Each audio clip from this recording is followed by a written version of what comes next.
moonshine straight to the gut.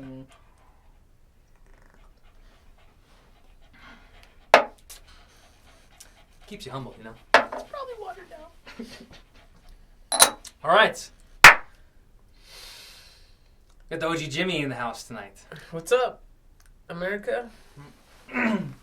Well, since the podcast is called Who's French, this is the man to have on. For those of you that do not know, this is the guy that I'm named after.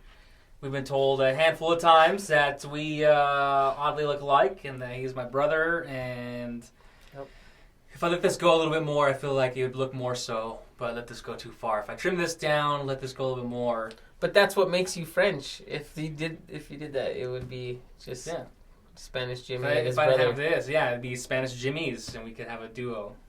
Yeah. But so I guess we'll tell that story first. Among a handful of other wild stories. September 2008. No. Nope. That's not what that was like no, that wasn't it. That was let's say August. I couldn't even. No, I couldn't put a date on it. Maybe 2010, something around there. Probably like what? How long ago was that though? See, I was 22. It was about 12, 13 years ago. Something like that. So I was 20. Yeah, there's no way. Yeah. It's been that long? There's no way. No, because 30 minus 10. No, then I'd be 18. That's illegal. Oh, that's illegal. It's like no, that's 7. legal. No, that's legal, but I couldn't have been Well, drinking. what were you doing? Oh, yeah, you were... So, no, it was probably like 8 years ago. 7 years ago. Okay, that seems more like it. Yeah. I was working at the Albuquerque Rescue Mission, which isn't around anymore. It's Drawbridge or something like that, or Slackline. Yeah. Slipstream. Something like that. Yeah. Some bridge or walkway of some sort. Golden Gate. I think it's a drawbridge. What's a rope? Thus Bridge. The one Indiana Jones runs across is across like that kind of the rickety bridge. Rickety rope bridge. Anyway, I worked there for like 3.5 years, and I was dating this girl at the time, and she really liked John Mayer. So I didn't really want to admit that I liked him because he seemed like a girly kind of dude. Like, not girly, but chicks liked his music more. So I was like, I'm too cool for John Mayer. That guy sucks. And then, but I went with her to the concert. Bumped into this dude who I hadn't seen since '66. Now he was probably like 6th grade, and I was probably like in middle school, 8th grade or something like that. Yeah. And then I was like, "Hey, man," and you're wearing a big puffy jacket. I remember it was pink or something. I'm sure. Yellow. I don't know. I'm not sure. Got you a job there though. And I was like, you were saying you were looking for a job or something, and I was like, "Hey, they're hiring at my place." And you start off maintenance. And you hit me up like right away. You were like, "Hey, were you serious about that job?" And I was like, "Oh yeah, I can get you." And then you came in for an interview and got the job. That was pretty. No. They hired Dave in my place. What's his name, Dave? I don't remember. It was before. Oh, Crazy Dave. Yeah, right. Because it was you, Dave Schuler. Schuler, yeah. So the guy who knew his stuff, the older guy, middle-aged guy. Oh yeah. Dave? No, Jimmy. You're talking about the guy that was the maintenance guy before me? His name wasn't Jimmy, too. The short, stocky guy that looked like Santa Claus? No. The one who was there when we were there. He was in the program. Yes, but what was his name? Schuler. No. Oh, Dave. Dave, right? Yeah, you're right. Okay, so they hired Dave in my place because I didn't know a dang thing about maintenance. That's That'd be right. sick if we could work together. I was like, dude, that sucks. We could have been maintenance That's partners. right. And then I got a call later on, like, hey, this other position with Juan. Juan was leaving. Yeah. The driver. And I was like, dude, I can go drive. Let's do that. Crazy Juan. You were driving the van. Picking up deliveries for the rescue mission. You probably have stories in itself. I remember you used to come tell me all kinds of crazy stories from there all the time. People are nuts. But anyways. Anyway, we were working there and we got real chummy with all the people and they would serve breakfast, lunch, and dinners. Sometimes it was horse slop and sometimes it was good. We'd always eat breakfast though, and the dude that did donations at the time, I forget his name, dude. who wasn't really quite like, he was a cool dude. Super nice. Outgoing. Just, he was operating at a different level. Yeah. I would say. Yeah. Maybe didn't quite get each other's comedy most of the time. So yeah. Anytime that's what made this story so much better. Because if you knew the guy that said it. It was the funniest thing he ever said. It was like, yeah. Anytime he said something, we would always be all, yeah. Hey, you're a funny guy. And then we'd be like, and then we'd be all, what was he talking about? Yeah. And he's all in there. He's there eating cereal. I still remember. And he's all, hey, you guys kind of look like. You could be the French. You look like you're French. You could be like the French version of Jimmy. And we all laughed. The whole table. Everyone laughed. He looked like a French Jimmy, and we thought it was the funniest thing, and everyone laughed. We joked about it the rest of the day, and then it didn't get old. And then before you know it, that joke turned into a week-long joke. Yeah. And then, before you know it, months go down the road, and everything was French. French this. Man, that's so French of you. You would say everything. Is an adjective for me now? The adjective went from a joke to... it went from a joke to like you using it as an adjective, and then it came to the point where you were saying, hey, how's it going on French? And people just knew you as French, and they're all, oh yeah, French. And then it went from French Jimmy and back and forth, and I remember talking to someone maybe a year down the road or two, and they're like, oh yeah, French Jimmy. I was like, that's not his name, right? They're all, no. Dude, to this day. They're all, Tim? Yeah. Who's Tim? Who's Tim? French, I thought that was his name. Dude, I've had checks. Well, I've had checks made out. Tim Gershom. That's like Tim Gershom. I'm like, dude, I can't do anything with this check, dude. Are you serious? This is the name. We're not even a real person. You guys better not split up and then start the Temptations, and then one band's gonna be called the actual Gershom Brothers, and then they're gonna really think your last name's like. No, I have people now to this day that I see like at a show, or I mean, it's been a while since I've been out to a show, but like people I'll run into like at an event or whatever, and they'll say, "Oh, what up, Jimmy?" I'm like, "Oh, what's up?" Like Goodson came by to help Dad with something maybe a couple months ago. Yeah. And me and Dad, when I was leaving work, he showed up. And he's like, "Oh, what up, Jimmy?" He gave me a big old hug. Let's we small talk for a second. And then after I got home from work that day, he's like, "What did Goodson call you?" I said, "They call me Jimmy." He goes, like French Jimmy. I'm like, "Yeah, but he just left you just left out French. I'm just Jimmy now." He's like, So you and Jimmy are Jimmys. And I'm like, yeah. I was like, French and Spanish, some people just leave out our origins. It's especially with all the, bashing on people's nationalities and stuff. People are like, I don't even want to, you're French, you say? I don't want to bring that up. I don't know if that's, I don't think only French can call each other French. But the French-Spanish Revolution in the room right now. Oh, man. And then, since then, we've been able to spot out many other infiltration. You have a Panamanian Jimmy playing in your band. We got, what is it? No, Nicaraguan Jimmy. Nicaraguan Jimmy. We got Oliver as what'd you call him that one time? Italian Jimmy or something? Yeah, like the hairdo. A little Italian. Oh, and because didn't you have a mustache in a picture or something? Oh, I'm sure. Anyway, he's already. I think I 3 years old with a French stash. I called him something funny. I can't remember. But I was like, dude, Salvadorian or something. Yeah, something like that. But no, I was like, dude, that has to be a shirt. It's like I have that French shirt. So we gotta make him another shirt. A little smaller stash though. Yeah. But that's what makes you French though. You got the wild, crazy Stash. When you were curling it back then a lot. Yeah, I was trying to look nice. I was That's trying not to what look it so was. homeless. Yeah, Because you kept showing up and it was waxed. It was nice. waxed. Now it's not. I just gave up. You worked for a homeless shelter, so you were like, all right.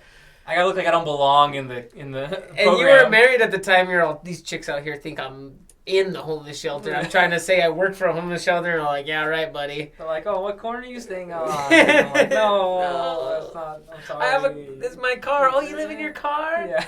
No, it's... Oh, no, I promise. I live in Old Town. You stay in the park. I'm like, no, I promise. Oh, sure. Stay with Jimmy. I'm like, oh, is the Spanish Jimmy the man's guy? Yeah. Dude, these are actually some maintenance pants that I had from then that are cut into shorts now. I mean, these were from the auto shop that I worked at. This looks like you got shot with a shotgun. Dude, we had some stuff over at Mike's Auto that stinking. It was some wheel cleaner. And dude, if you left it on your stuff too long. Really? Yeah. I mean, I cut them. But like all these little holes and everything, it'll eat it. Really? Yeah, and strong stuff. Dang. Like that one time you spilled battery acid on yourself? Yep, I was going to bring that up, yeah. That was thing. funny. That was a funny story. Was that Napa? Yeah, because I picked the battery up like that and it leaked all on my shirt. Battery acid isn't cold when it hits your skin. It's like feels like nothing. So I didn't know, and I looked down and I was like, my shirt's all wet. And I smelled it. It smells like rotten eggs, you know? And I was like, oh no, battery acid. And I freaked out. And I had a pocket knife. I pulled out my pocket knife. And instead of taking the shirt off while I was driving, I didn't want the people to see while I was driving that I wasn't wearing a shirt in the Napa vehicle. Like, you know, so I was. They're gonna be like, "What's this shirtless dude driving?" There's no tint in that truck, you know. Shirtless dude driving around in this Napa car. So I cut my shirt from here to here, and I just had this weird crop top. And I threw that because it was all touching my skin. It was all acid burning me. So, and I was all embarrassed to go into Napa after to tell them. Also, I called them and I was like, "Hey, I spilled battery acid all over myself. Is it okay if I go home and change?" Yeah, of course. I was like, so what are you wanting? My first job. You just let it burn you all day? Yeah, I don't know. I guess I thought I had to ask. But yeah, no, it's weird that we oddly are dressed like a couple of Jimmys here. You can see our shoes. Yeah, and we were wearing Vans. Oh yeah. Yeah, it's weird. It is weird. Cut off shorts. That are all jacked. T-shirts that are all jacked. and backwards hats. It's weird. Yeah. No, we just did a thing right before this with my little electronic cigarette. And I was taking a little puff, and I was like, you know what? I'm just gonna try and hand it to him see if he wants some. And before I even finished the thought, he had his hand out. Yeah, it was weird. It's one of those Jimmy things. But I'll talk about music for a second. So now that people know who you are. So, but basically going back, we've known each other since we were kids through church, and then throughout the years, I was actually friends with his older brother first. Yeah. Because we're a little closer in age, his older brother and I. And then we fell out of contact, and then me and this guy picked up, and he's like, "Oh yeah, I'm a drummer." And I'm like, "What? I'm a drummer." And he's like, "Yeah, I like grow mustaches out and wear my hat backwards." I was like, "Me too." I was like, "Do we just become best friends?" Well, yep. Yeah. But what I didn't want to tell you is, because I mean, it seems a little lame. Then, when I was young, I was like, you gotta be cool, you know what I mean? So, but what I didn't tell you was, I got into playing drums because of you. Because I wanted to play guitar. And Mom and Dad bought me a guitar for Christmas, I think, one year. And it was a pretty guitar. And I was taking lessons at the church. And Tom asked me, "Hey, can I take it to the high school, for my guitar class? Because I want to play your guitar." And I was like, "Yeah, I'm not using it while you're at school. That's fine." And so he took it. Ended up getting stolen. After I your guitar. Yeah, and I'd been in lessons for. I mean, I knew like the basics already. Like I could play a couple little ditties and stuff, you know. And then it got stolen. Guitar so I was guy like, at the party. Yeah, so I was like the campfire, kumbaya. But I was like, you know what? I was like, I'm over it. Like I was so bummed out that it got stolen. I was like, I don't want to play guitar anymore. And then that was mid hardcore church days. Yep. And after church one time, I don't even remember. There's probably a handful of your friends or around you or something. And you're like, "Oh yeah, check this out." And you're just messing around with the drums. And I remember you got in trouble for it. Like, "Hey James, like that's enough." And you're like, oh, sorry. I always got in trouble. Oh, I didn't know you could hear that.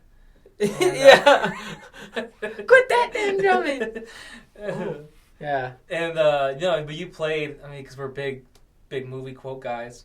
That's we could have an entire conversation on movie quotes. We even did today. I know, that's what my shirt says. It says I speak fluent movie quotes. We did that in our text messages. My mom got me this shirt, actually. Dude, she knew you so well, dude. But yeah, that's how we grew up. So we always joked about that. And then you were playing that thing from The Mask. Oh yeah. Hey, where'd you go? You know what I mean? Yeah. And I remember sitting down because, like, everyone right after church, everyone would leave right away. Some people would sit and hang out and talk. And I remember I was just sitting there because I saw you go up, and I was like, oh, he's gonna play something. And you played that, and I was like, dude, that's from The Mask. Yeah, you recognized it. And I was like, so sick. And I was like, I want to play drums. So then I got. An uncle gave me like an old set of drums that he had stored away, or an uncle had gotten a set of drums from another uncle who he knew had stored away. And it was just like kick and 2 rack toms.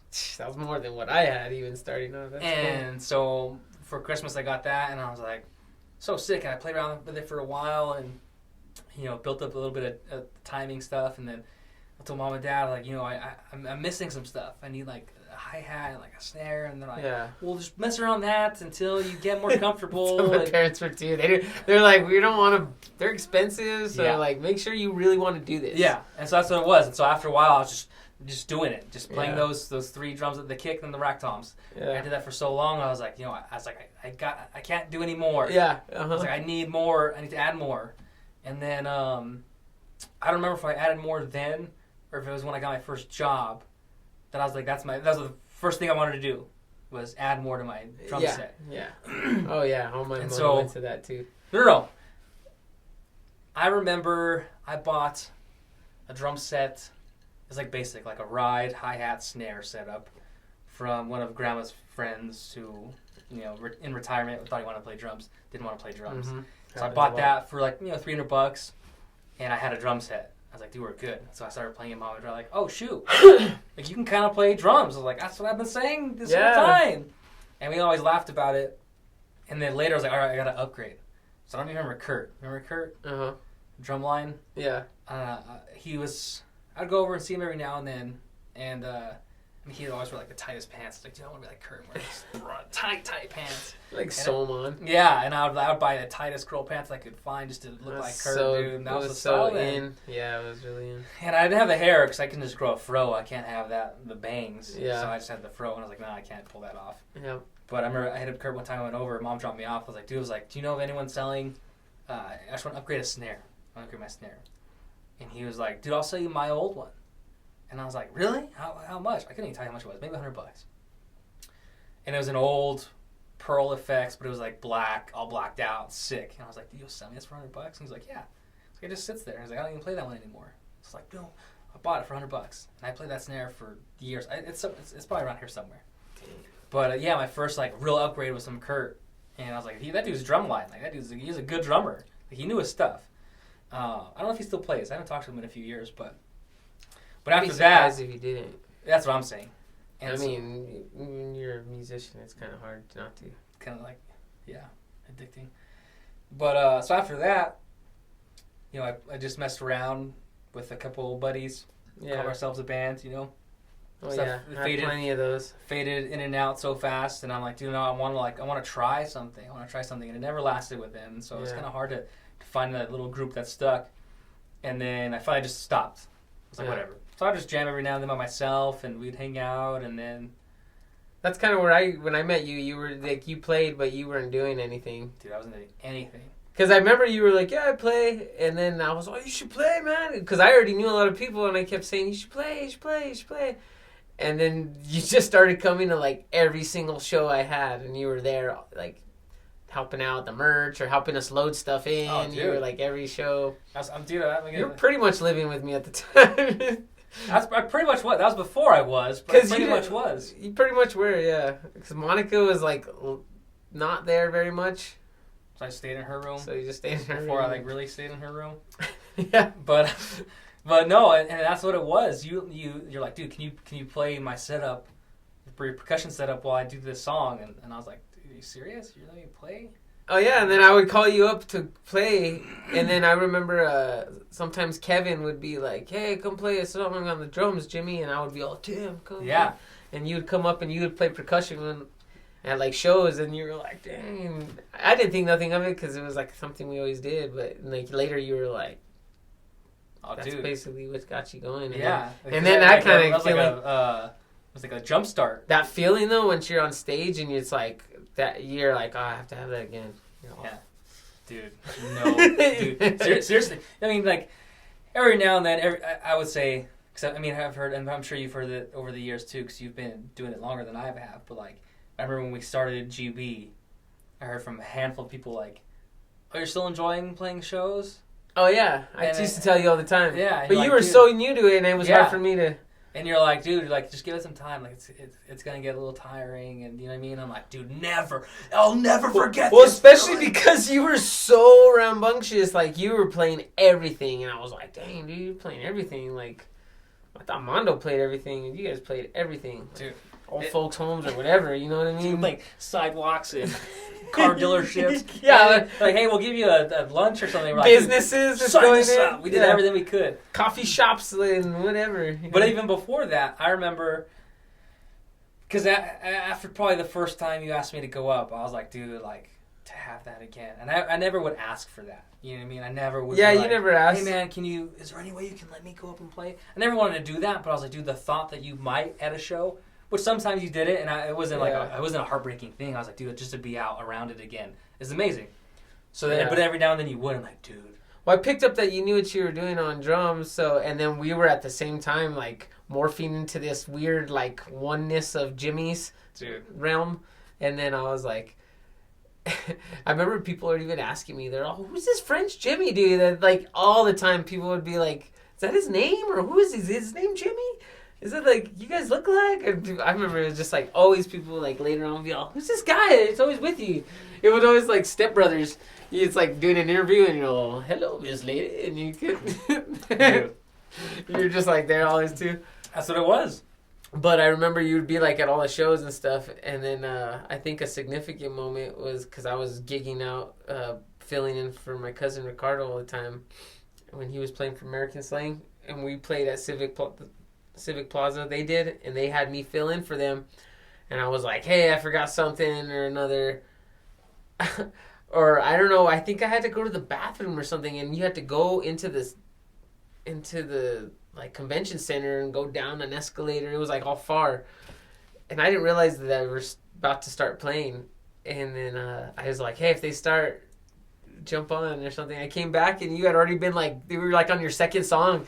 You're all jamming with it. Oh my gosh, I remember that. And I came back and I was like, "You're doing pretty good." Dude, I remember that. That is so crazy. I remember because you had filled in on percussion, but not like full drum kit and that's like main thing. That was like they set us up not on the big stage. I don't know what they told you. They were like, "What are you gonna play?" or "What's up?" Dude, I remember that because that was like they set up like that side stage like closer to the street side, right? Mm-hmm. Closer to the convention center. It's like in the corner. Dude, oh my gosh, I can't believe I forgot that. Yeah. And I came back and you were just jamming. I was like, I thought it was sound check and it was like full blown show already. And I was like, "Oh dang, I missed all kinds." And you, dude, yeah, I remember like I had to go find the bathroom and it was like I just finished unpacking all my stuff and setting up, and I was like running late, so I had to pee all bad. And they were like, "Oh, the bathrooms are like 3 blocks down. They're like 45 minutes away." Dude, that's crazy. I can't believe you remember that. I forgot about that. Yeah, that was cool. That was probably the first time I played drums like with a group, in like, especially live. And yeah, live's a whole. And then different after thing. that, you were like all stoked. And then you would jump in with HubCity sometimes. Yeah. And then you started GB, and then HubCity and Grisham's were playing together a lot. Did that. But what's before that though? I think probably like a big moment in like that feeling that you talk about. It's like undescribable. Like you can't like not want to do that as much as you can. It's just such a good feeling. I tell people all the time, music is like the strongest drug I've ever taken. most addicting. Yeah. And I don't have that addictive personality, but it's like I always feel like Like it bit and it never let go, Yeah. kind of thing. I always kind of describe it like you can try to run from it, but it's always gonna be like the thing that calms you down or the thing that makes you feel better. Dude, 100%. That's what I was gonna say. Like it's something that like no matter how you're feeling, if you have a good show and you know when you have good and bad shows, but when you have a good show, you're like, dude, you feel like it's like you're on cloud nine. Yeah. You're like happy. And then the next morning you're like, dang, that was so sick. When can I try and do that again? Yeah, and you just and then can the think next about time it. you blow it and you're like, I messed up. Like, you blew it. Yeah. But no, I remember, cause I mean, even if I wasn't like coming up on stage with you guys with Mondo, and I was just hanging out all the time, and I remember the event name, Cloudcroft. Yeah. And you called me up. You played at the festival with us. Yeah, so you called me up because you were doing Green to Black. Oh yeah, and you called me up, and you went up, and so you had the mic in your hand. You took your mic, and I played percussion, and then afterwards, because I went off that one song, and then you're like, French Jimmy, thank you, like, dude, like it's such a cool feeling when your friends have been. And I was like, give it up for French Jimmy. Yeah, and everyone's all, this dude got a cool name. And then I went back in the crowd, and they're like, he's not like there all the time, This guy. And I'm like, hey, I'm still here, guys. But no, I remember.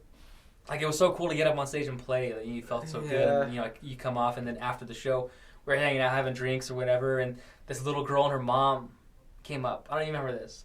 This little girl and her mom came up to me, and they had a Mondo album.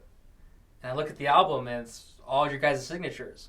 Yeah. And she comes up to me, and the mom's like, it's okay, he's okay. And I was talking to someone, and I was like, oh, hi, sweetheart, how are you? You having fun camping with mom and dad, or whatever? She's like, yeah. And she's like, it's okay, ask him. And she goes, can you sign this for me? And I was like, sweetheart, I was like, I'm not a part of the band. I was like, I don't want to sign this for you. Nuh-uh. And she was like, but you played. And I'm like, I know, but that CD is not mine. And like, that's theirs. Like, you got everyone's signature that plays on this CD. And she's like, but I want to have you sign because I saw you up there. Nice. And I was like, if you want me to sign this, I will sign it. I was like, but that's not me. I almost feel like I was there and told you sign it. Yeah, I'm sure. I'm sure. And so I did it, and I was like, dude, I just signed like my first autograph to a little girl, like, and like you could tell she was like, no, but you were doing it. Well, it's cool too because like, think about like, I think about that story and it's like, say you did turn into this like dude that had a humble beginnings and it'd be like, oh, I got this autograph and I made him sign it and he wasn't even anybody at the time. You know what I mean? Roadie, dude. You're all, what? That's like, I got Dave Grohl's signature when he was just a roadie for this or something. And it was like, and he just jumped up on stage one time with him and or like whatever. Like, I'm just saying, I don't know the stories or anything, but yeah, no, after that, I'm like, dude, like even like that's just as cool of a feeling. Not from like. Not that signing signatures isn't like a cool thing for adults, but there's something about signing a signature for a kid that's like, no, like... Yeah, dude, it's weird. But no, I saw you doing this, and like you almost see like that want in their eyes, where like, I hope that I can do that one day, and so I'm like, dude, I gotta do this for you to like boost you up so that you can one day. It's weird coming, because after you're a gigging musician for a while, you forget what it was, like I always tell people this, I was like, being... performing musician has ruined concerts for me. Not completely, but kinda. Yeah. I go to concerts and I know what it's like to be on stage. I know what it's like to see backstage. So when you're in the crowd, you feel like you're getting cheated. You're like, this is cool, but like that's way better. I know what it likes to look out. Yeah. And like the only time I feel that is like when it's like a big show or like some like musical hero that you have or something maybe. But like going to like. Even mid-class, it's like big shows, but not maybe they're like someone super huge, but you like them. The stardom is like faded because you don't remember what it was like to just be like, oh my gosh, I just want your autograph. Yeah. And to me, and I think that's what's weird is like all the autographs I've given or like people that have come up and just been like, oh, you guys are so good and this part and all that. It feels so weird to me because I'm like, I didn't do anything worthy of this. Mm-hmm. Like I don't feel any deserving of you giving me all this praise. This is weird. And it's just like you said, like maybe they're just like, I wish I could do that or something, or inspires them or something like that. But you don't see it from that point of view, so it just comes off weird. Like I don't tell me that. Yeah, like, it is weird. I get uncomfortable when people go on and on, like, because I'm like, okay, you're drunk. Yeah, it has to be something that you're saying. And then it's not like it happens all the time, but sometimes you're like, wow, like, you guys. Sometimes I always think of the Bug's Life. And we're like, these guys are sure hard up for entertainment. Remember, they thought they were warrior bugs and they were just entertainers. They're all going nuts for him, and they're all, these guys sure hard up for entertainment. Oh my gosh. I'm like, do they think we're someone else? Yeah. Like, do I look like someone famous? Yeah, I'm like... That's how I felt with you. Well, do they think I'm not... Well, no, he's up there. I'm here. That used to happen to me with Reagan all the time from Reviva. Oh, I don't know why. I mean... It's a good compliment. They would be all... I don't know, like, but it would sometimes... It was funny, though, a lot of the times, because I remember more than one occasion... Reviva would be on stage playing. Reagan's up here. And I'm there. and someone would be all, dude, you're playing Reviva, right? You're the drummer. You guys are sick. And you're I'm all... Trash can? And then I went all... Yeah. Because I'm like, you got them on, dude. Just go with it at that point, right? They're already... Dude. I mean, trash can, hospital. There you go. See, that's what I'm saying. We could have a podcast with movie quotes. Yeah. We tell entire stories of our lives. Totally. But no, it was you that got me into it in the very beginning. That's cool. Man. And then gave me a little taste of the glory just to see what it tasted like. Like it's a drug, dude. Sucks. And then sounds like all like illicit. It's not. It's a good drug. Yeah. And then from there, dude, I'm gonna post the picture for tonight for recording. Of you and I at that show the first, maybe not the first time, maybe the second time, that you called me out to play during Green Turns to Black. And it was at Tractor Wells Park. Oh, yeah. And I had just, because I was a total groupie then, I had that French shirt made up with Mondo on the back. And I forgot who made it for me. Yeah. But I had it made. And I wore that to every Mondo show. I remember you were all chicken out. I was all, dang. And all out. You had a man specially made shirt. Yeah. And screen printed and everything. And so I went up, that was the night you called me up to play. And that was when, after that. I have a mustache on it. French. Yeah. I still have it. I was going to wear it tonight, but I figured it'd be kind of lame. I didn't want to. It's like wearing it to your own shirt to your show. Yeah. Grisham Brothers shirt. Grisham Brothers show. You don't learn that till later, though. Everyone does that at the beginning. Yeah. But, and so after I played that night, I had this guy go, I don't know if I don't remember if he called me Jimmy or Tim. I don't know if he knew who I was. I didn't know who he was. Yeah. That's usually and he goes, hey, French or Tim. I couldn't remember. I couldn't tell you. I was like, oh, what's up, man? Guy I'd never seen before. You and the mustache. And he goes, I know your brothers. I was like, brothers? Like, by brothers, you mean my younger brothers? And I was got like, 2. So how do you know my younger brothers? Yeah, this is weird. Oh, okay. And he goes, oh, I coached them in swim.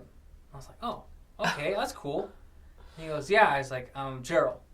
I was like, oh yeah. I was like, I think I've heard your name before. He's like, I play in Reviva, and I mean, I was new to the scene. Yeah. And I was like, oh, cool. I had no idea. Sick, dude. I made him talk. I didn't know you played. And I was like, yeah. He said that after that? Yeah. And I was like, this? Like, no. I was like, James just called me up every now and then, and we have a good time, and we, I love, that's all I do. Yeah. I was like, a few little things here and there. I was like, but I just like hanging out. And then he was like, well, me and my cousin are in a group, come That's jam right. with they us. just were a duo at the time. Yeah, huh? a duo. And I was like, well, who's Guitars. your cousin? And he goes, Buddha. And I was like, I don't know who that is. Yeah. So I didn't know anything. I didn't know anyone, anything. Yeah. I was like, oh, cool. That's cool. So you should come jam with us. And I was like, yeah, sure. Yeah. He's like, bring the box. You play that? I was like, oh, because he asked me, he's like, do you bring that setup everywhere? I was like, no. I was like, that's not mine. So Did I have it? Was I using it? Or it was a full setup. No, you had your full setup. Oh, I was like, okay. no, that's not mine. I was like, that's Spanish Jimmy's, And he goes, what can you play? I was like, oh, what kind of music do you guys play? And he goes, it's acoustic guitars. I was like, oh, well, I have this box. Yeah. Old Faithful. I mean, there's. Did you retire her already? Oh, dude, they're all over the place. How many do you have? There's probably like 5 broken ones. Yeah. Yeah. But I was like, I can play this, and it sounds good. It's acoustic. He's like, yeah, bring that. Come by next Friday. Well, then it was Stereo Bar. Oh yeah. He's like, come by, bring that box Stereo Bar next week. Stereo Bar. And I was like, okay. Well, then like somewhere in between that, there was another thing somewhere else, and then you're like, oh yeah.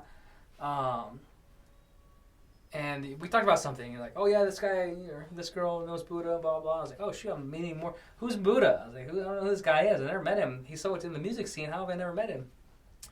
Well then, I got his number, and he's like, yeah, this time, this night, Stereo Bar, come by. You can meet my cousin. I was like, cool. So you met him when you played the show? Dude, the first time I met Buddha was when we played our first show at Stereo Bar. No way. And that was the same feeling. I'm like, dude, we just played 3 hours. We played 3 hours. And I was like, dude. And I told him, I was like, because the box is pretty easy. Yeah, and I'm like, you guys can play anything, and I'll play to it. And they're like, oh, you're super confident. I'm like, it's not confidence. It's like, it's just, I know how to play this thing. And it's easy, yeah. And I was like, but you can. It sounds good with it. It's simple. It's kick snare. Yeah. And I can play it with my hands. So like, I was like, play anything. Like, play your guys' normal stuff, and I'll just play along, right?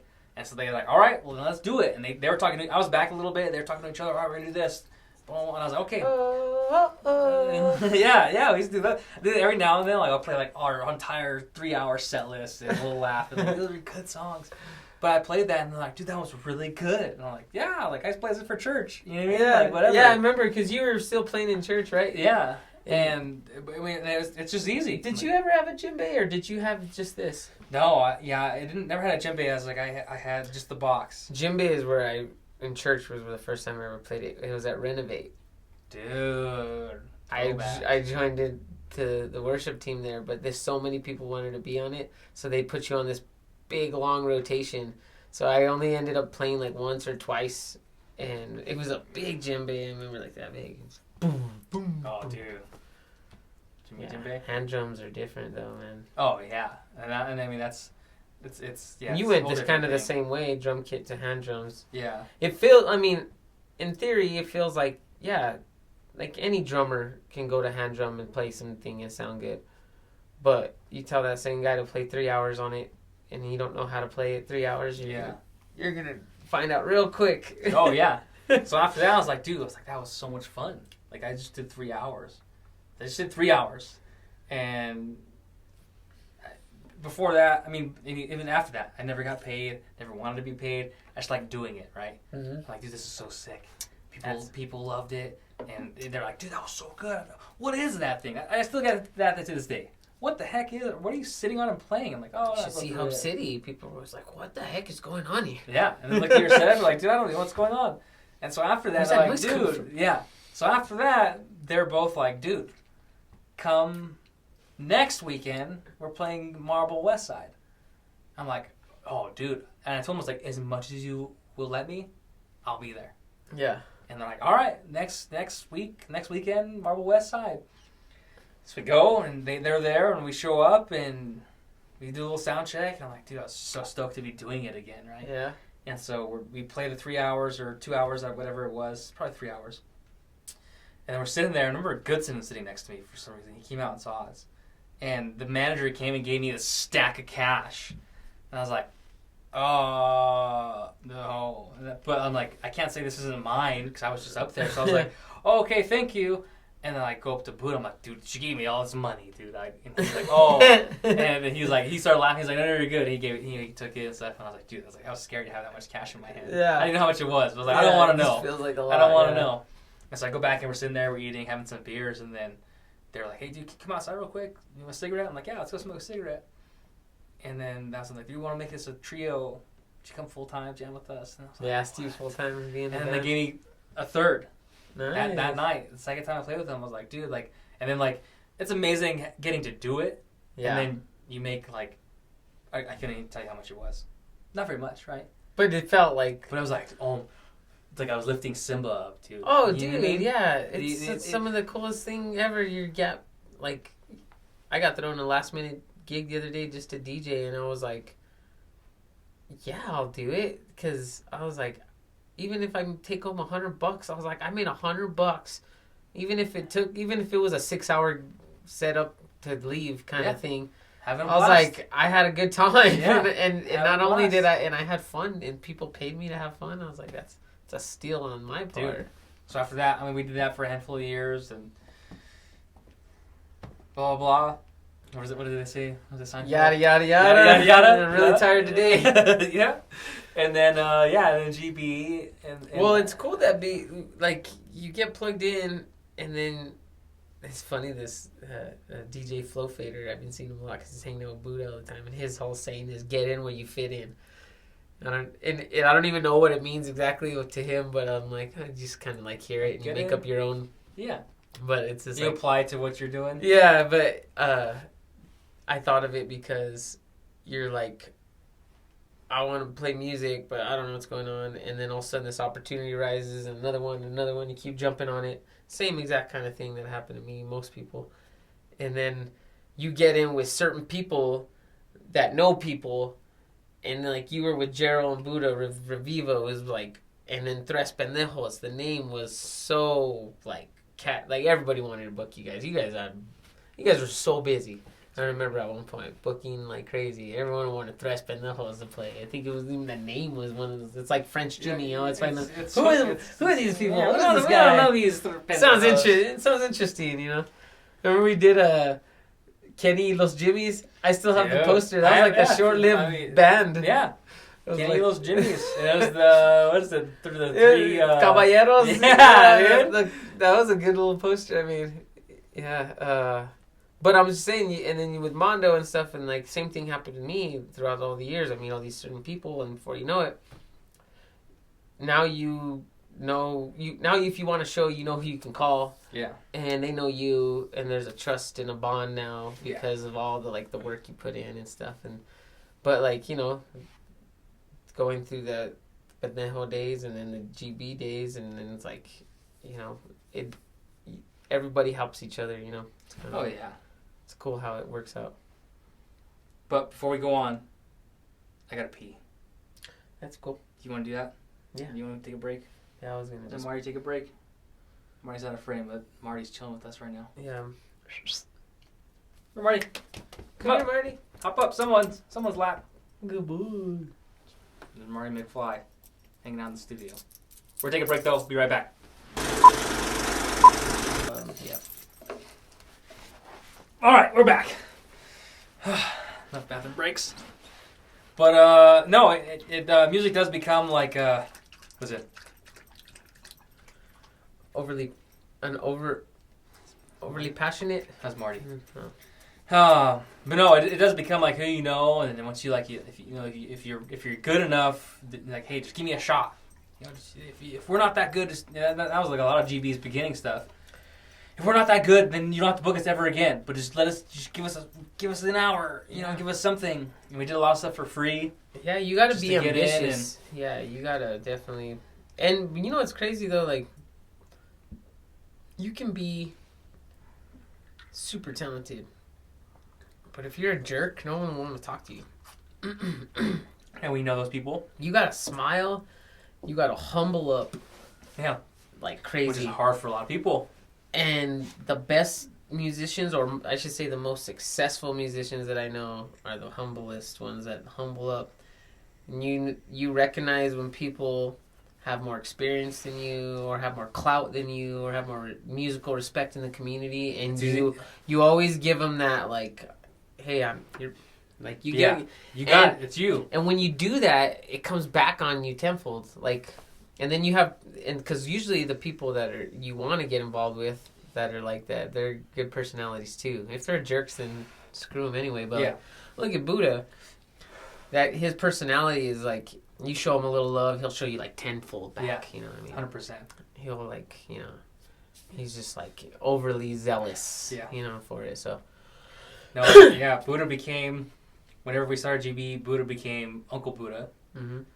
Because even having done GB, and I don't think we went on our first tour yet. We started playing a couple brewery shows, and we're like, dude, like, what do we do? Yeah. What do? We go to him like, no, don't stop. Just do what you're doing. Just do what you're doing. Like, you need that, and you need someone to say with confidence to tell you, do this, don't do that, and it helps so much because then you're like, okay, I need that because I don't know what the heck I'm doing. And yeah, he's gonna be on too. Buddha said he'd come on the podcast. That's and gonna stuff. be a good one. And so I'm like, dude, we could tell those pendejo stories, and dude, there's a handful of stories.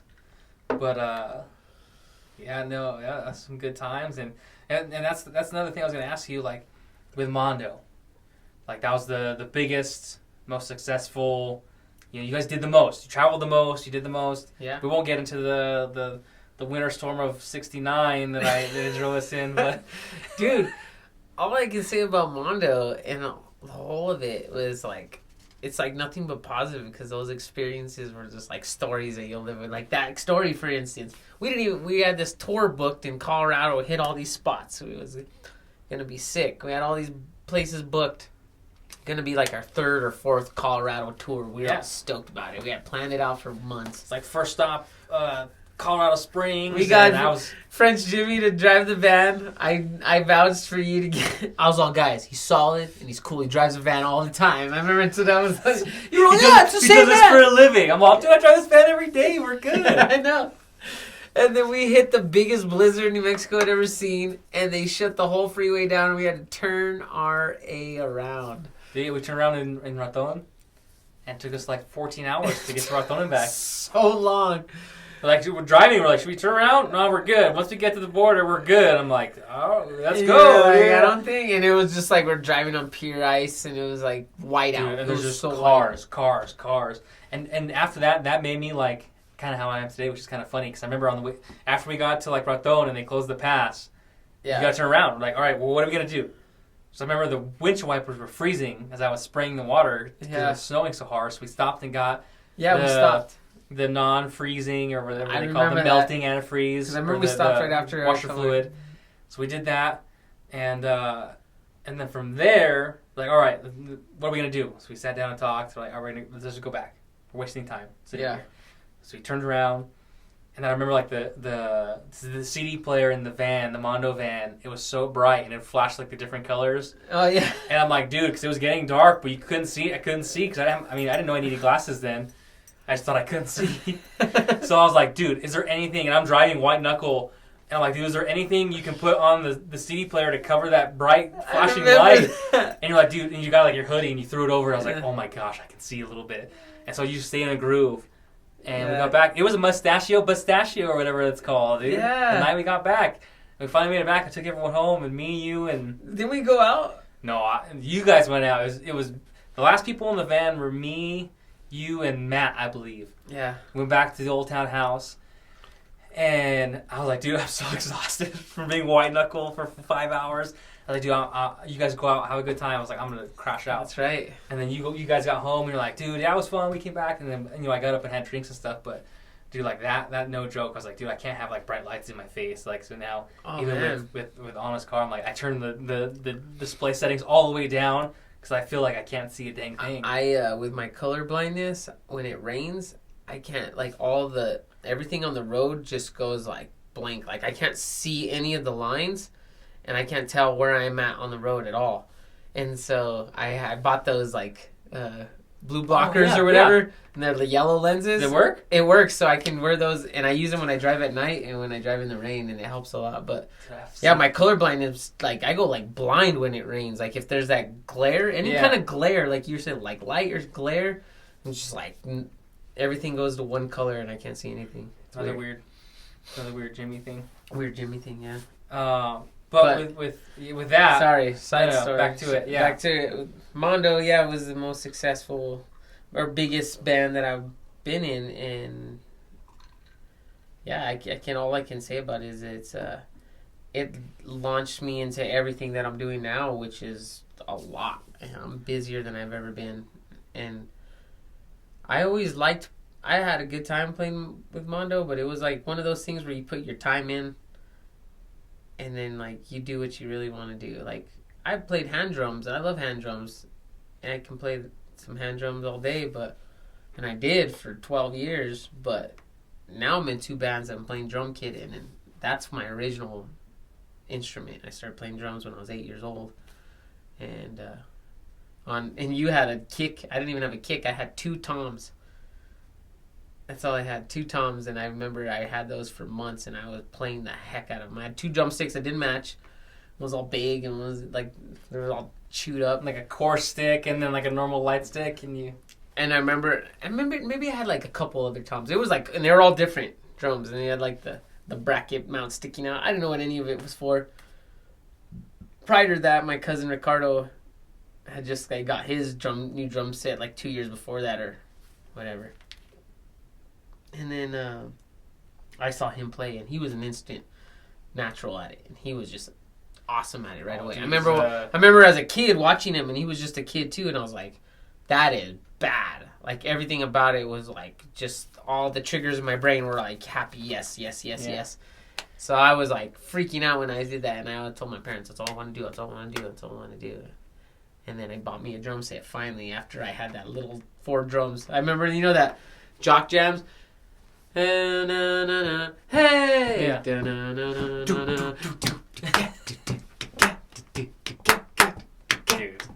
That was my first thing I ever learned on drums, and I taught myself that and that's how I learned how to play. I just put something on the radio, and I listened real carefully to what the drums were doing, and I would just try to copy it, and that's how I would play. What sounded closest to what they were doing? Yeah, because then for me, I didn't know tuning. I didn't know anything. I didn't know any of that stuff. Yeah. So I'm like, well, what sounds do?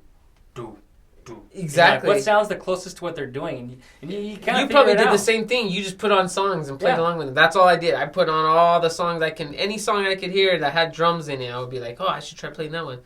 I remember for the talent show doing Wipeout. Dude, I don't think I would try that.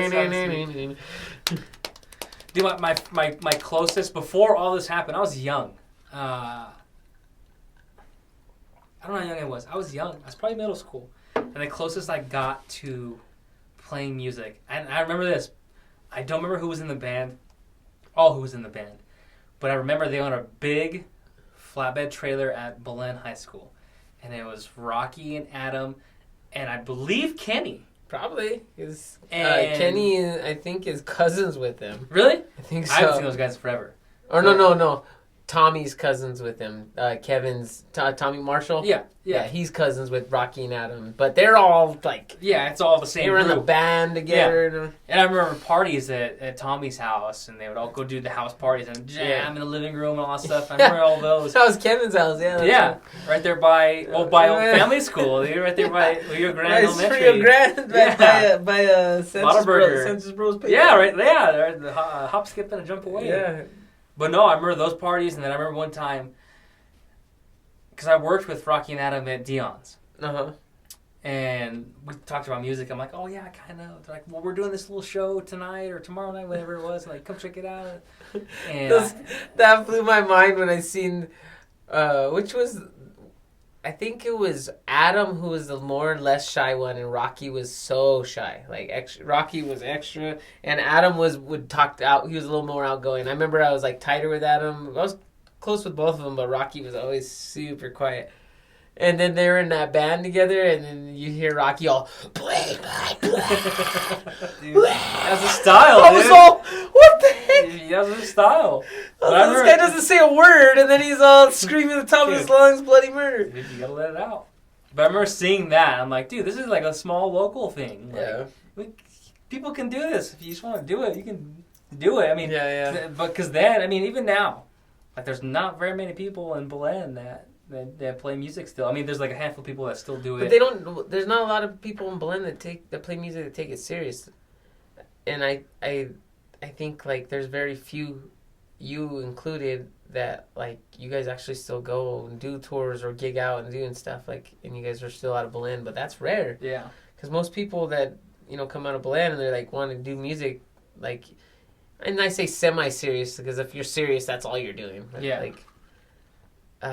Then you're gonna be out in Albuquerque, close to where, like, I mean, me now, it's even weird now because I don't live just a skip away. I live a hop, skip, and a jump away now from And you live like... You're on a pedal bike right away. Yeah, I used to ride my pedal bike everywhere, and now I live on the other side of the river, on the west side, which I would never live, but love makes you do crazy things.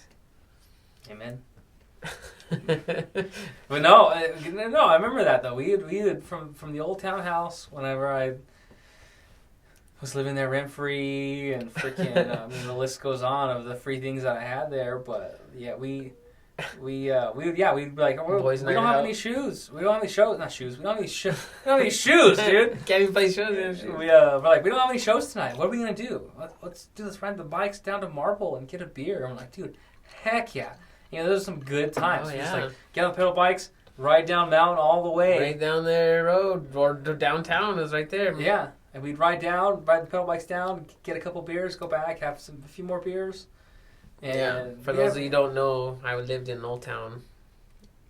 I'm sure most of the people know. Most people know. Yeah, I lived in Old. That was that was a spot. So like what was 11 years I lived there. Well, the old house was what 2nd Street. Yeah. That was Low Spirits. That was down the roof of Low Spirits. So that was where Kevin lived, but I was there like every day. But before I moved, I at the time lived way up on Montgomery with Chuck. Okay. And Travis was living with us at the time, and so I was like always at Kevin's, and they would throw parties all the time. I'd stay the night. I worked at Costco at the time, and then I moved into Old Town. Got a job at the Mission, like all in the same month. It was weird. And then like I turned 21 or 22. Yeah, 22. All that same year. It was weird. In that same month. Yeah. So many good times. I remember one time we were having a party and we're like, let's just invite the close friends, the close group, you know. We're like, all right, we're going to do that. And that's when thank you, Monica. If you ever see this, thank you for letting me sleep in your room for a year and a half. But she'd come back every once in a while and be like, just letting guys sleep in my room. Like, girls, friends. And then I'd be like, yeah, she's pretty pissed last time. She won't care. She's not here. You're fine, dude. You're fine. Just don't move in your furniture and stuff. Just stay sleeping. Keep it clean. Just in case you like go and home. put your stuff in my room and while you weren't there. Only her drawers and move a little space over. So she's a little short. That's are these. Yeah.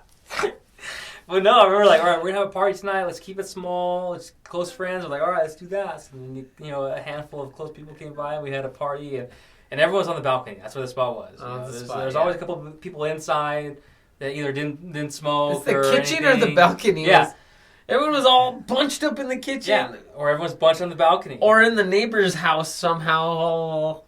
I just walked into your neighbor's house. He was asleep. Yeah. I was like, oh no! I forgot to share the doors on that side. Yeah.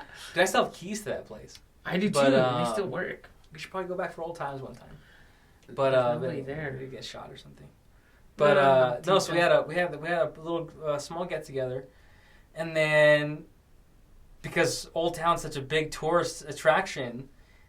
I remember one night we were sitting out there, and it was a mellow party. It wasn't like music was blasting, you know. I mean, there was a couple of those nights, but it was a mellow. Everyone's having a cigarette outside, having a beer. We're all kind of talking, hanging out, and these random people were like, "Hey, from down." Yeah, that happened all the time. What are you guys doing? They would think it was like a bar or an something. Event. Yeah. They'd be like, "Hey, what's going on up there? Can we come up?" Yeah, and then I remember one time like it was a guy and a couple of girls, dude, and.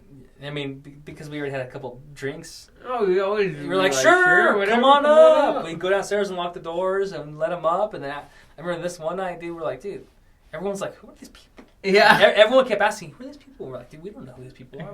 They just asked to come up. We thought they were going to be a good time, but they're kind of weird, right? And like, all right, sorry, we're all going to close it. And they're like, they were all weird. They seemed so cool downstairs. And then they got upstairs. Oh, yeah, and then they caused a big old... that's when Kevin had to fight that guy, huh? I remember. But I wouldn't doubt if it was the same night. Because it was like they seemed so cool down on the... Oh, maybe not. I don't know. I remember one time Kevin said, you can get out of here now or I'm going to throw you off this roof or something. Sick. I was like, oh, my gosh. Yeah, all right, time for you to go. But I don't remember what night it was. But these people seemed cool down in the plaza. And we're like, yeah, come up, hang out. Because they seemed fine. And they got up and they was like super weird. And everyone was like, who are these people? people. Like, They started being weird, yeah. Started being weird. Like, oh, sorry, we're closing up for the night. We're closing the bar for the night. Time for you guys to go. And they're like, oh, that sucks. All right, sounds good. And they left, and then we turned the music and kept going. But no, I remember like that happened like a handful of times. I remember one morning we woke up and there's freaking like 100 people in wedding dresses and tuxes outside, and I was like, I probably had too many drinks that night. And I go outside to have a cigarette and a cup of coffee, and I was like, dude, what the heck is going on? And you're like, oh, welcome to Old Town. They have mass weddings out here. And I was like, are you serious? Like, people line up and get married in the plaza? And you're like, yeah. And I was like, every day is cool. Like, and it's like living in an event center, man, or like Disneyland. There's something going on. Yeah. Some of the craziest things, dude. I remember I'd get home from work sometimes, and they have pep rallies there for traveling colleges from other states. They meet up for some reason in Old Town. I'm on every year. I guess I would say that I was there. There would be like 2 rival schools from different states, like college teams, and they would all their mascots and their marching bands and the cheerleaders, and then all the team, and then all kinds of fans and stuff. These big all charter buses pull up, and it fills up till there's like, looks like 2,000 people there in the plaza, and they're playing their marching drums and their full band, and it's louder than heck, and there's people everywhere, and you're like, what in the world? I remember the first time I saw it, I was like, this is crazy. And then now it's just like a normal thing they do, and then they're there a few hours, and then they all take off. Did you ever play line? I was in drum corps for a summer one time, but I never ended up finishing because the guy that was it was a summer program for drum corps, and we were supposed to go learn all these cadences, and it was just going to be drumline, and we were going to go on the summer tour to all these different states and perform and play and compete.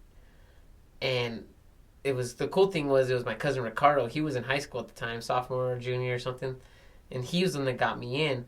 I was in elementary school, and he told the drum corps teacher, hey, my little cousin, he's cool, can he just come and try out or whatever? And I ended up getting in, and I was like in 6th grade, and I thought it was the coolest thing. And then the guy ended up getting charged with all kinds of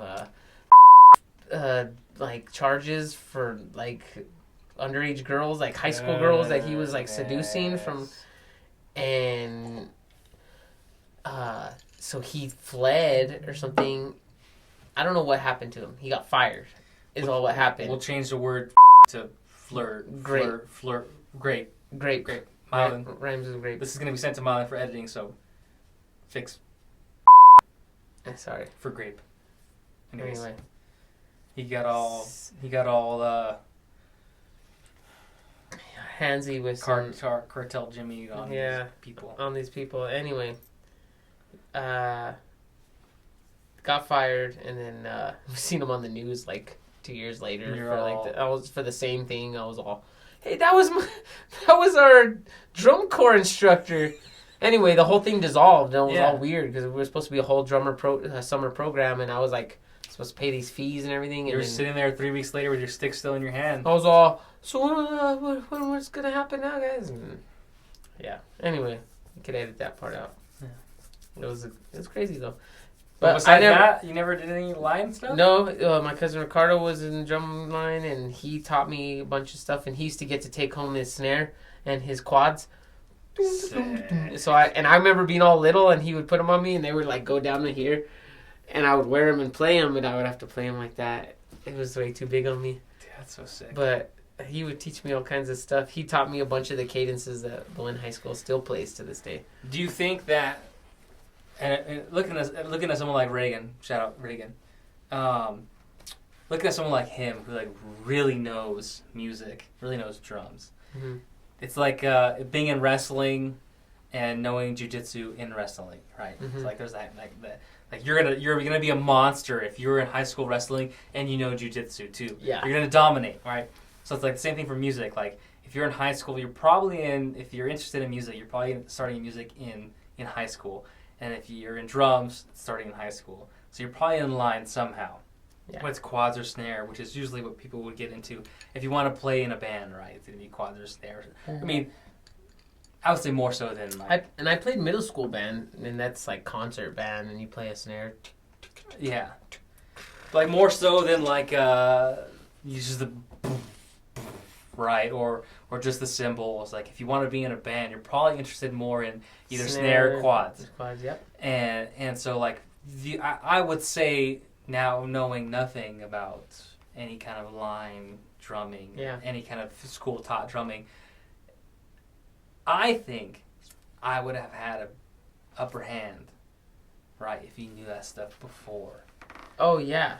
But then it comes down to it, and there's you I've never met anyone that didn't know like just how to do it, right? Yeah. But it would put you ahead.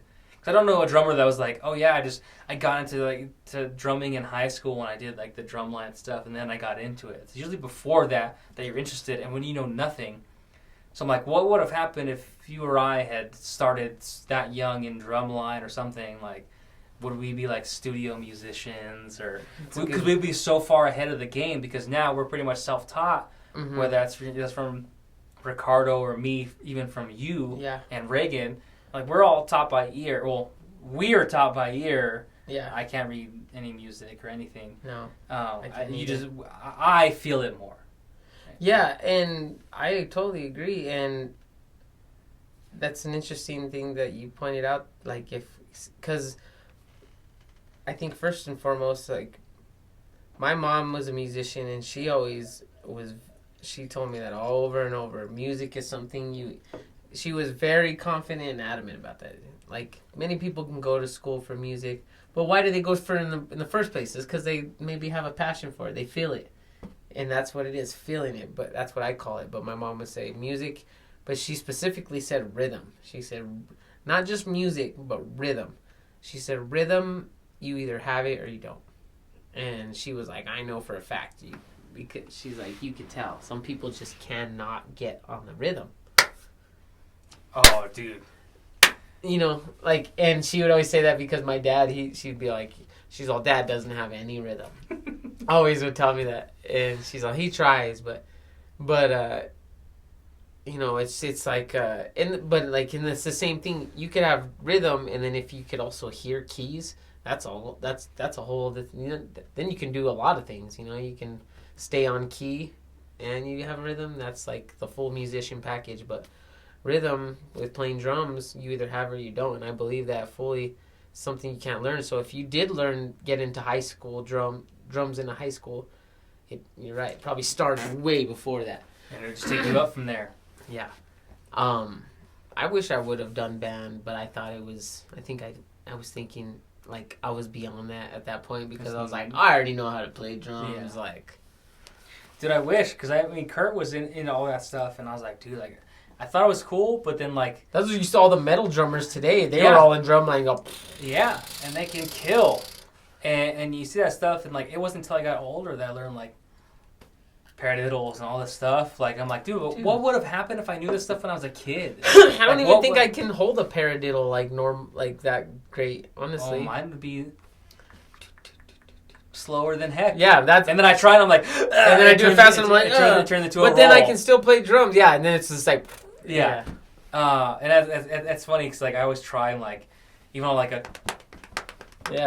I was trying to like in between. Yeah, because I can do it, like I can get up to that, and then you see Reagan all.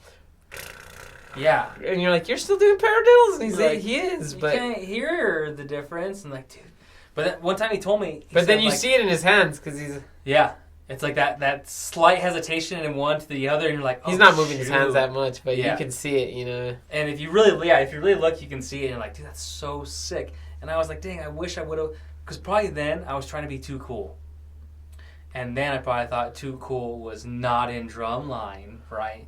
It's like, because most people, you were probably a nerd or a geek if you were in drums or in music at all. Or you were in band. It was band. It was band. Yeah, it wasn't drums. It's funny how being in a band is so much cooler than being in band. Exactly. Being in band, you sound like a loser. Being in a band, you're the coolest dude ever. Yeah, I'm like, oh, dude, when are you playing next?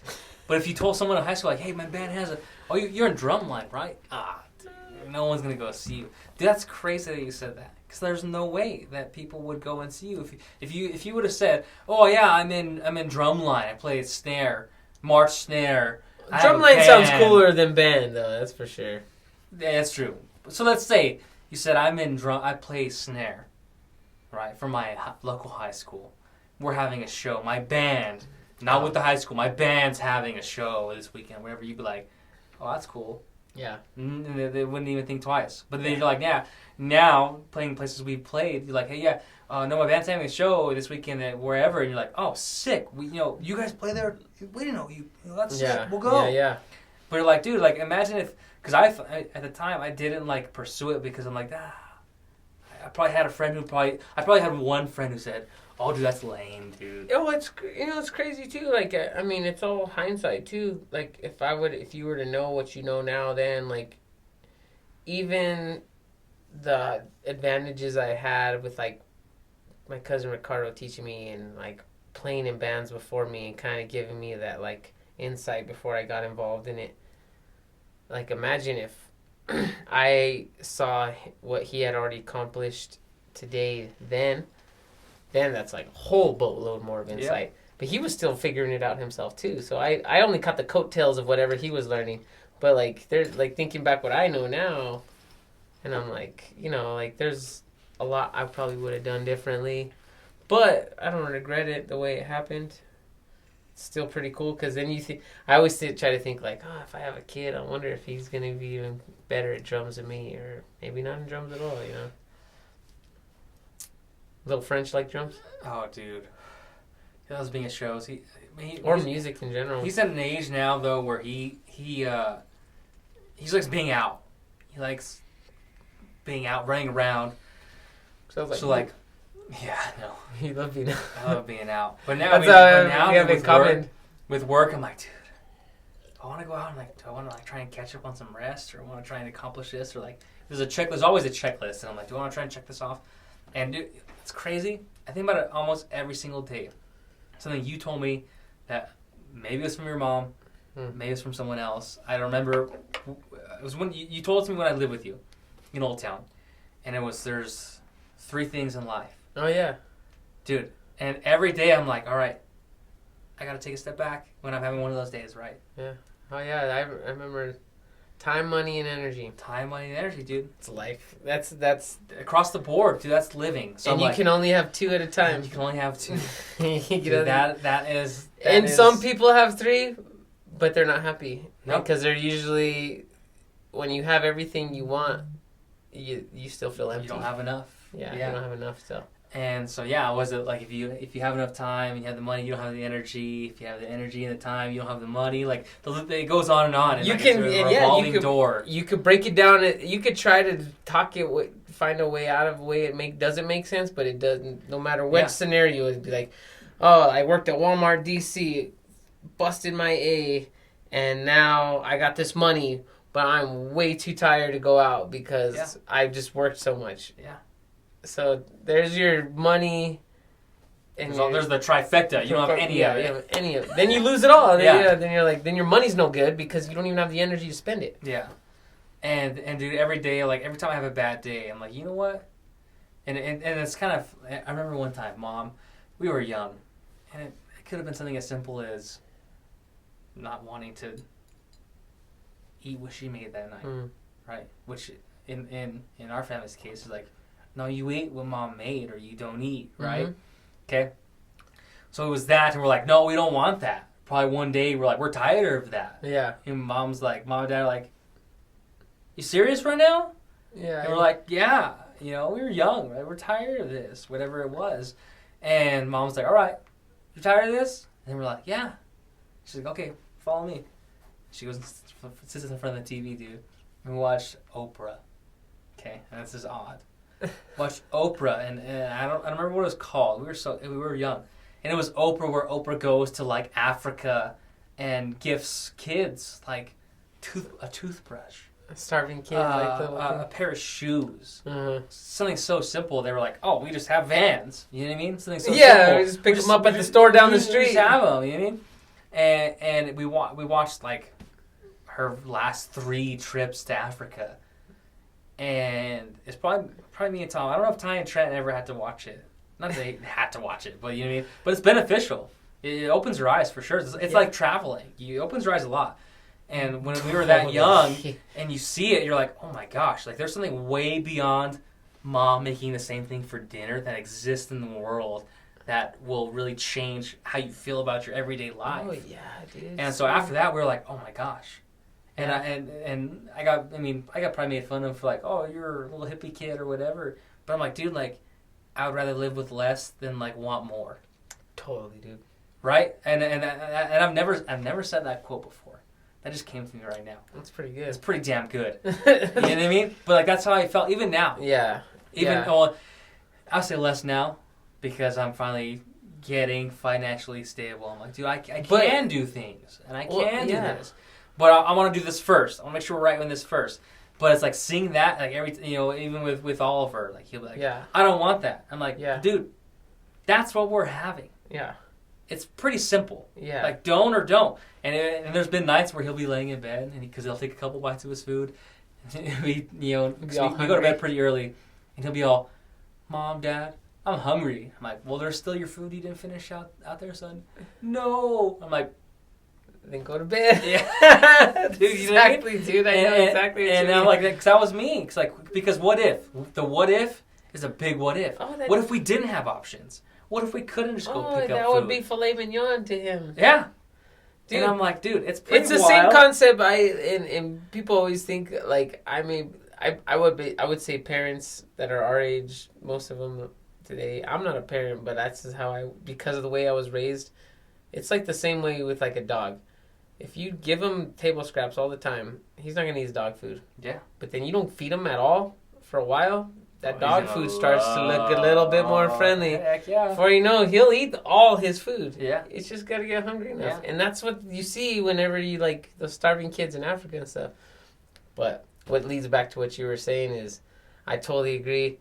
And that's, like, my whole, like, outlook now is, like, I've pretty much let go of, like, the quest of the vision of the American version of pursuit of happiness, which is boatloads of money, because I've realized, like, we're so blessed just to live in this country. We can do whatever we want. We can get a credit card and go on a trip if you wanted. Mm-hmm. Other people can't even leave their town because they'll get shot or something, or there's, I don't know, there's no food or whatever.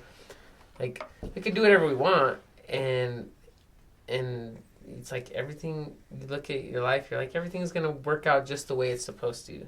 And it's like, I'm on this new, like, everything happens for a reason kick, you know? Well, the basic understanding of it, of realization. But there's a verse in the Bible that says something about, like, God, don't make me too rich to where you're like, where you don't appreciate it, and I'm ad-libbing it, but and then it says, don't make me too poor to where I steal. Mm-hmm. And so it's like, it's about finding that happy medium of contentment. Just like, just give me enough to get by, because you could die at any moment anyway, so why are you, like, you know, and if God took care of you, why wouldn't he take care of everything else after you? Why are you so worried about, what about, I gotta cross all these things off my checklist? And it's like, it's gonna be okay no matter what. And for me, it's funny, as a comedian, he talks about, like, him and his wife, like, their roles in their relationship. Mm-hmm. And Nate Bargatze, if you heard his stuff, super funny, clean comedian. He goes, I'm the dreamer in my marriage, and he goes, my wife's the realist. And as soon as I heard this bit, I'm like, I'm already laughing. So I'm like, dude, I'm the dreamer, and Anna's the realist, because I'm like, any extra money I have, I'm like, where do we want to go? Yeah. You know what I mean? Vanessa's the dreamer. Let's do something. Let's spend our extra money. And I was like, no, how about we have a little bit of saving just in case, like, we have to buy new tires for the car? I'm like, that's what credit cards are for. You know what I mean? Like, I'm like, I don't care. I know Vanessa's got me more onto that recently. I'm not trying to promote being in debt, but at the same time, it's like, when you realize how much we have, you're like, It's gonna be okay. We're good. It's gonna be okay. And especially when you travel, like where you came from, Panama. Panama, yeah. Dude, I'm sure that's not like the U.S. It's not the same cup of tea there. You see some big cultural differences. Big time, yeah. And then even that, like even though it's Panama, which people know. I mean, I'm assuming people know a little bit about Panama. Like Panama Canal, there's all this stuff going on there. Yeah. It's not like a tiny little rinky-dink village. Like there's a lot going on. Panama is like if the Panama Canal wasn't there, like our entire world's like financial ecosystem would like break down. Like that Panama Canal is crazy important. It's weird. Like I saw it because we drove over it, but I didn't. It's just like an amazing thing that it's the skinniest part between South America and North America, and you look at the pictures, like all kinds of pictures, like while I was out there in like different places, they basically just dug a ditch across the entire country, which is crazy because it's huge. There was no ditch, there was no river there already. They just straight dug across. Imagine someone's like, yeah, we're gonna dig across New Mexico a giant just to get river to this side. You're like, what in the world? Yeah, it's pretty wild. But no, it's a different cultural difference. And going back to what you were saying though, is just like there's a. I was gonna say something else. Is when you invest in people over money or over things, your outcome is always way more.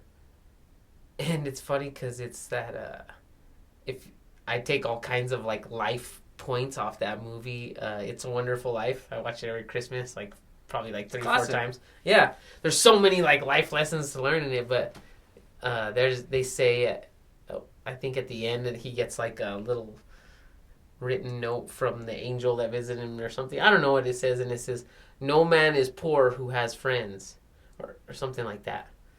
And it's like, you invest in people and you constantly give, even out of your abundance or out of your poverty, you give. When you need it, it always comes back. So you don't ever have to worry as long as you're investing into people. And you invest in like corporations and stocks and all this stuff, and you put your faith in that. It's bound to break. Yeah. Yeah. That's your plan B. Dude. Plan Bs. But I have to take one more break. Sorry. And then we'll close it up after this break. We got a little bit longer. I have a couple more questions, but I want to take one more quick break. Right. You down? Yeah. Okay. Let's do it. All right. We're back. And we're back. We're going to finish it up now. Last little bit of topics that I have. All this to say, we've had a lot of stories and Jimmy moments, and it seems like you're one of the,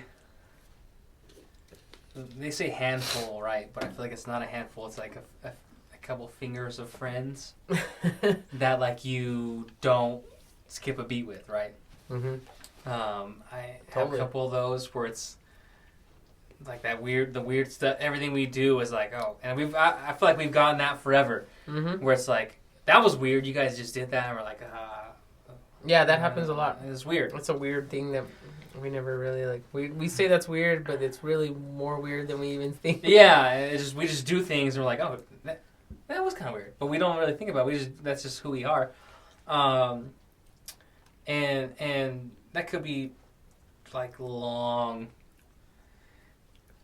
stuff of like me like being super lame, like, man, I just want to be like him so much. I'm just gonna copy. Just copy everything I do. When that's exactly how I was growing up, dude. People used to tell me, you're like carbon copies of your brothers. I would try to be just like my brothers. Everything they said, they did. I would watch them closely. I was be all little and just like watching everything they did, every dance move, every like. And it was funny because the things they would do, my brothers were better drummers than I was when I first learned how to play drums. They would be all, let me show you how to play this. And they'd be all, and I'd be like, oh, you're all good. I want to be that good too. How come you're better than me? And it was like I made it my point to try to be like the best I could be at the things that I thought they thought were cool. And then I ended up like getting better at yeah, a little bit of motivation wherever it comes from. It's funny. It's like Trent, baby brother, talented at everything, just talented. So like he can play guitar really good. He can play bass good. He can play keys good. He can do everything really good. And he can play drums good. But I'm like, dude, for me, like I will do whatever it takes for me to be slightly better than you. You know what I mean? Like as long as I could beat you a little bit, like or if I hear your timing off, I'm like, oh, your timing needs some work, dude. You know what I mean? Even if I don't have the skills of like rolls or fills or anything, I'm like, your timing needs a little bit. You know what I mean? Like if I have timing on Trent, I'm like, I'm good. Yeah, you're like I got timing. Well, I mean, with the drummer, timing is everything. Yeah, and so I'm like, dude, if I got timing and you have all this stuff, and Trent's just a natural talented person, he can kind of do anything. But I'm like, dude, I'll always try and stay like, even if it means trying to play less fancy and keeping it really tight. I'm like, I'd rather do that. So I feel like I always have that on Trent because if we have some songs where I'll play guitar. Yeah. And Trent will be like, yeah, I'm like, slow it down, or you know what I mean, or whatever. I'm like, because you do get excited. You want to play faster, totally. You want to play harder. I'm like, dude, slow it down. Like, and I never like hold back advice from him. You know what I mean? I'm like, dude, no, you're getting too excited.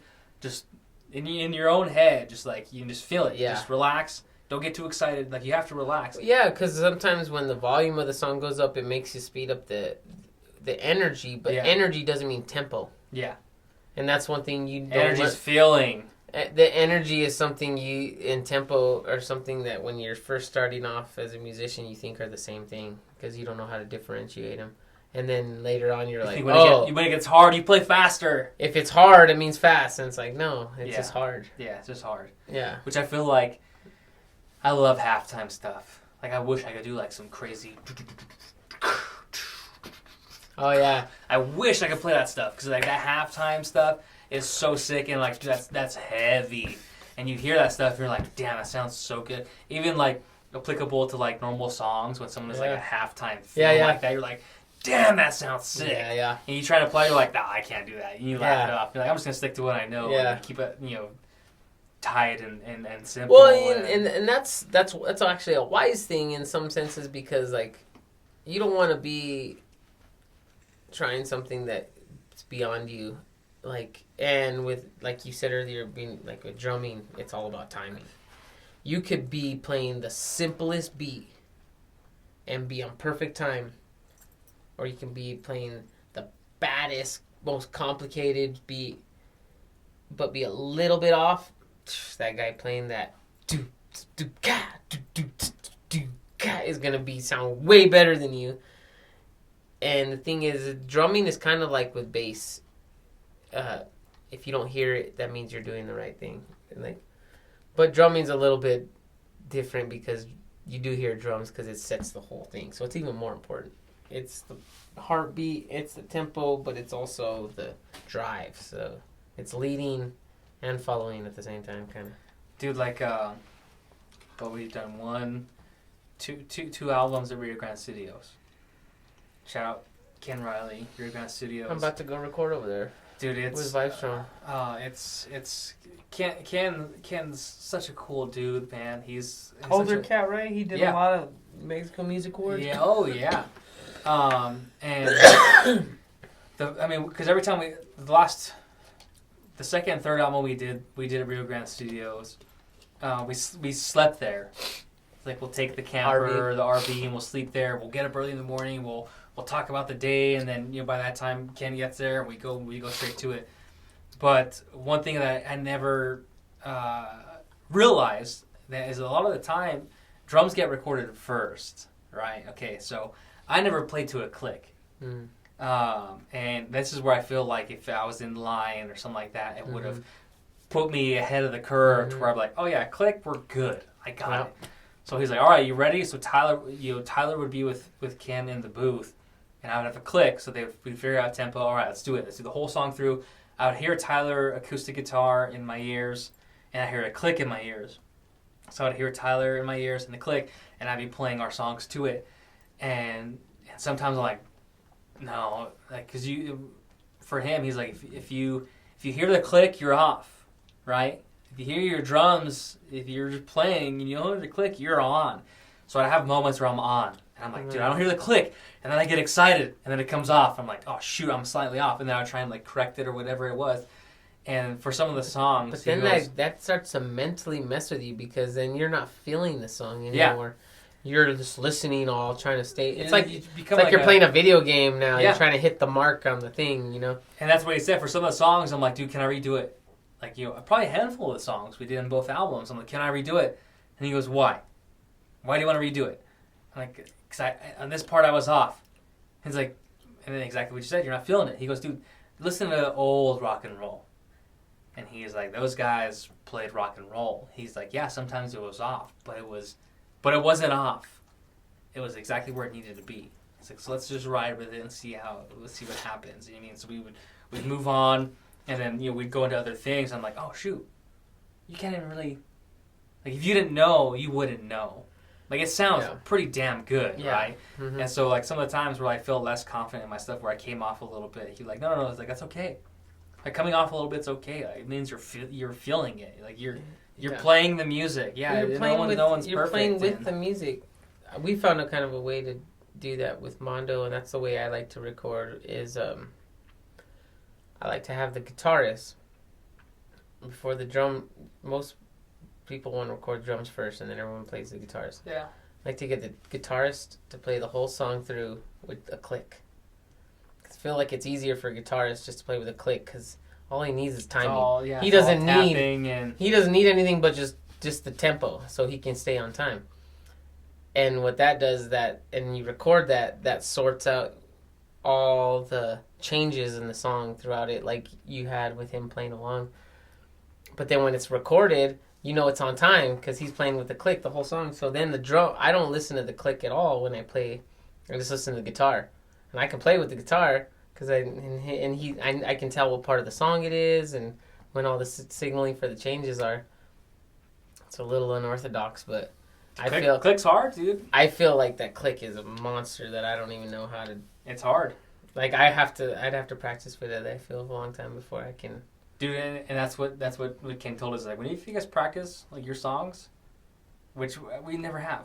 We've never done this. Play to a click, whether that's you or a click aloud. Play to a click, and it will make you tight. Mm-hmm. And that's probably something we should do. That's probably something that everyone should do. And it would make you very tight. It's one of those things that, I mean, you could have many conversations with people about it because there's like a click and then there's feel. Yeah, 100%. One thing I notice from DJing, sometimes I'll play like a song and you could tell when it's to a click. And then you play another song and you may have listened to this song 100 times. And since when you're DJing, your software can tempo match. And it's a song that you've heard 100 times and everyone knows this song. And you try to match it up to this other song that it says it's the same tempo, but this song doesn't hit the right tempo. It's on when you listen to it because it's on feel. Mm-hmm. And you could tell when some band, and it's most of the time it's classic rock or like old funk songs or something like that. It's on time, but like when you try to match it up exactly to like a computer click, it's gonna be off. Comes off a little bit. Yeah, it'll match up to 4 of them, and then maybe on that 6th one it came off a little bit.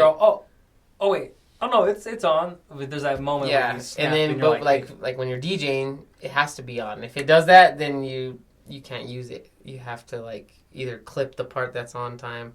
So I'm just saying the whole point is. It's a little different. Yeah, 100%. The click to the feel is 100% different. And I'm like the last thing we did together was the wedding. Yeah. And it's probably been a couple of years since we had seen Positrax or we did anything with Positrax. Probably since our album release at the El Rey. Yeah. That's right. And we got together. We did this wedding together where we played live, and then you guys DJ'd the rest of the night. But I remember we hadn't done anything together since the El Rey, mm-hmm. And then you guys killed. Like we were always like, dude, it was exactly what we wanted. That was your CD release, right? That was two of them. That's a big CD release at the El Rey. Yeah, I mean it was pretty empty, but it was pretty big. I mean, it's a big place to do that. Place. That's what I'm saying. To do a CD and that's release. like the knowing people. You know what I mean? That's where that comes in. But it's after hearing you guys like at our album releases compared to the wedding, and after we were done, we were like, all right, me and Ty, we're like, let's sit back and have a drink before because Trent and E aren't of age. So me and Ty were like, let's get a drink, let's just hang out for a sec, then we'll pack up and leave. So we got a drink, and then we sat there, we hung out with you guys, and listening. I mean, because before, for me personally, before like, oh, DJs is just clicking things and doing the stuff, and you're like, let's press a button. Press a button, and the song plays, right? But then some of the stuff, which is true, it's all digital. You are clicking things to play things, and you're moving things around. But I've heard it. I never seen it happen, right? So it's a little different when you watch it. Dude, you're doing stuff, and then Travis is doing stuff, and then his like your guys' like sync up is like, I was like, oh my gosh, like dude, that's like it's not just just clicking things. I'm like, dude, that's insane. I the entire time we were there before we left, I'm like, dude, you guys like got it down, and I was like so stoked to see that because I'm like, it could have been you guys had it down the entire time and never really paid attention because we were doing our album releases. It was the last time we were involved with the show with you, but then this time we got to play our part, and then we got to sit back and have a drink and hang out with you guys and watch you, and we're like, dude, this is badass. You know what I mean? Like it was wild to see. And then seeing it, I'm like, dude, this is insane. Like, this is not just clicking things and putting things on. And then you were off doing your thing, and I was watching Trav whenever you were off, checking lights and all that stuff. And Trav was, like, loading up stuff. And I'm like, dude, I told Trav, like, dude, you got it. Like, you guys figured it out. And you probably had it figured out all along, and I never noticed. But I laughed because I'm like, I thought it was easier than it is, and it's not easy. It's actually pretty hard. Because I remember he was doing 2 songs that people knew. He's playing 2 songs that people knew, and it was in the transition phase where he's bringing one to the other. Yeah. And I'm like, oh, like you can kind of hear the same thing, and they're both banger songs that people know. And then he dropped one part, dropped vocals to one part, and then brought in vocals to the other part, and then swapped them. And you're like, holy crap! Like this is it's the same. This badass. But then I laugh because it always makes me think of a show we did, and I always feel so bad, dude. To this day, I don't know I can't remember their names. Pendejos played a show. I don't know if you know this story. I hate to share this story. Pendejos played a show live, acoustic, Pendejo style. Mm-hmm. We always did cajon acoustic guitars. We did a wedding, and they're like, yeah, we want you Pendejos to play, and then after we want Buddha to DJ. Which Buddha knows how to DJ. So we're like, sick. We did our 2 hours, I think it was 2-3 hours live, acoustic, and then Buddha was DJing. Well, that was when I had come into contact with the law, and I didn't have an ID at the time. And so Buddha's like, I'm going to go to the liquor store and buy us something to drink for after we go back to the house. I'm like, sick. And I was like, show me how to load up songs, and I'm going to load up songs, and I'll keep DJing for you while you're gone at the liquor store. And, dude, it was horrible. I don't know if you know the story. You messed up the whole wedding. Dude, I blew it. Okay, so his last words to me before he left, play bangers. Play songs everyone knows. I'm like, dude, I got that. I got it. It was no doubt in my mind. I'm like, I'll play wedding bangers, dude. Like, I was like born for this. I'll play the best wedding songs, right? Play the songs everyone knows. We're on. We're good. Dude. And Buddha was like, all right, let me see you do it. So I load up songs, cue them. Simple transitions, nothing fancy, right? Just to get to the next song. He's like, all right, you got it. Just keep doing that while I'm gone. We're good. We got it. He's like, so he leaves, dude. And I'm like, okay, boom. I load up a song, and I was always trying to, you're always thinking, all right, what's the next song? Okay, I got it. So you load up the next song, dude. So I'm playing good songs that everyone loves, and there's a little dance floor at the wedding. It was a house wedding. Little dance floor, and everyone's dancing, right? I'm like, okay, bangers. What are songs everyone knows? Boom. Okay, I got it. I'll scroll through, find the song, load it up. Let's do this, baby. Song's ending. I go in transition. Playing the song. I'm like, oh, dude, this is going to be like the greatest moment of my life where I transition the baddest wedding song ever. Everyone kind of stops. And they go, was like, well, that's weird. Why is everyone making leaves, right? You feel it right away. You're like, everyone's looking at me like, I don't like this song. I wasn't thinking wedding songs. I was thinking bangers that everyone knows. So I quickly loaded before thinking and started playing. It wasn't me. My Shaggy. Okay? Loaded up on transition. Sick drums. It wasn't me. And I'm like, yes, dude. Heck yeah. Banger. This is a banger. And everyone at the wedding is like, yeah. I don't think you should play this at a wedding, dude. And I'm like, yeah. And I'm jamming out to it. It's like a quarter of the way through the song before I realize, oh, shoot. I shouldn't be playing this at a wedding, right? Because I just was thinking show stuff. Songs people knew. Classic. So I'm like, find Selena, load up Selena, slap Selena in. I'm like, dude, I bailed on that song. and then after that, Como La Flor came on, and everyone got back to dancing, and I tried to act like it didn't happen. And the Buddha got back, and I was like, dude, I'm so sorry. I was freaking out. And he's like, what are you talking about? I was like, dude, I blew it. I ruined the wedding. He's like, what? And I was like, dude, I played It Wasn't Me by Shaggy.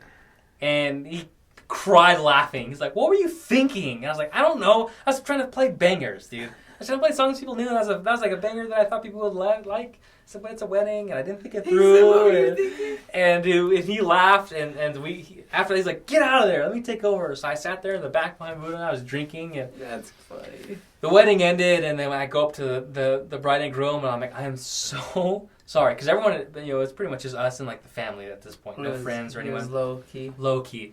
And I said, I'm so sorry. And they're like, what happened? And I go, when Buddha had left for a moment, I had taken over DJing for him. I take full credibility. I said, this is what happened. They're like, oh, well, we didn't even hear it. We weren't even around for that. Like, no one said anything. I was like, oh, all right, we're good then. They're like, yeah, don't worry, you're fine. You're good. That happens most of the time. But dude, my goodness, I was so scared. I was like, man. Panic mode. And it was like one of those things where, like, after having a moment like that, like, you really appreciate, like, knowing what you're doing and, like, thinking ahead. I've had those moments, dude. It's bad, dude. It was totally horrible. had those moments where you put out a song and you're like, oh, this is not the edited version. And there's, like, Nana over there and, like, a bunch of kids. And she was like, pop that ball. Yeah. And you're like, I got to change. Then you're like, trying to change it. Dance floor clears and you look all stupid, and you kind of just keep your head down and try not to make eye contact. Sorry. Happens to everybody. Yeah. That's totally... It's... what's funny, though, is when you saw us DJing at that wedding, I was thinking about is how we got our start DJing was a lot different than, like, all these DJs that started off wanting to be these mix and scratch and... like, learn to do it all. Me and Travis were like, we just wanted to be event DJs, so we started doing weddings like crazy. Because, I don't know, to all you DJs out there, you can waste all your time in the world doing clubs, but if you want to make money... Heck yeah, dude. Do weddings. That's where it's at. But it's not like... It's not like a funny thing. It's like... At a certain point, you know what you have to offer. Like, you know your product, right? You know your product. It's like, well, we're less than or we're more than some people, but we weren't always. We've done it so much that we got to the point where we got good at it, and that's more our element. When you saw us like doing the weddings, like it was like it comes more naturally and easier to us because we've done it so many times. Like, we know exactly what songs you want to play at a wedding. What's going to make people... And especially in the areas. Oh, yeah. You know. Yeah, songs, okay, yeah. This part the songs we grew up listening to. Totally. Well, even thinking back further than that, we did... What were those... It's for a hospital. When they say, hey, do you guys know a DJ? I'm like, yeah, we know a DJ. It was for a hospital. Me and the boys used to play those hospital events. Yeah, and we did a Tamiya? It's Tamiya. Yeah, Tamiya Resort. And they're like, hey, do you know a DJ? I'm like, yeah, we know like the best DJs. Right. And we did like 2 years in a row. I was just telling somebody that the other day, how me and Travis did that DJ gig, and they had the last shuttle going out to that building, and they didn't tell us. So we had to walk back in the dark through the desert here to go get our vehicle to load up our gear, because it was like what the... that was funny. But looking back at the shows, even the shows you guys do now, Like you see like a major headlining show, and then you see Positrax. You're like, dude, that's so sick. Or you see the main company name tied to something. Yeah. And after seeing the wedding, I'm like, dude, like because before I used to hate on it. I'm like, it's easy. Well, and then I had my moment with Buddha that night. I still joke about it too. I'm like, we're just pressing buttons. It's not though. It's really not pressing buttons. Like, okay, knowing what song to play is by far the biggest priority of the DJ. Do you think mixing it in famous DJ shows like at festivals is easier? Okay, this is just me outside looking in, not knowing anything you guys are doing. But for me, being a musician, I would say playing a festival is easier than playing a wedding. Yes and no. Because for me, I'm like, dude, like you have to know the community you're in, the people you're in. Because festivals, you know what they want to hear.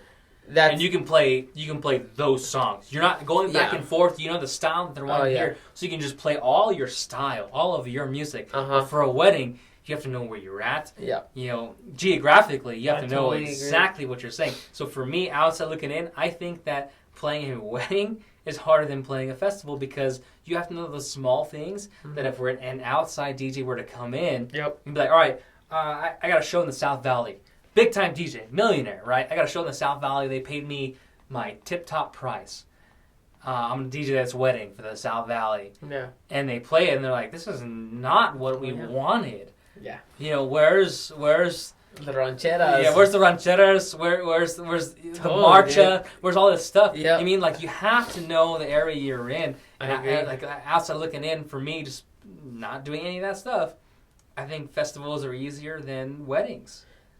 Totally would agree if I didn't start off doing events first. And I think what the thing is like the reason I say that is because like for Buddha or like Primo Swift, who he DJs with a lot now, or any of these DJs, Speed One, you can look at all these DJs in Albuquerque, they're all really good, but most of them prefer only to do club, festival, bar stuff. Because the reason why it's easier is because you get to play everything that you want to play, and you don't have to worry about censoring songs. You can play all the party jams you want. You don't have to worry about if little tiny Tim and Nana are sitting right over there. Everyone's there to party, so you just play party jams, and it's fun, and you have more fun. So it's easier in that sense, and it's more preferable. But what you get paid for at those events is to know all that stuff. Yeah.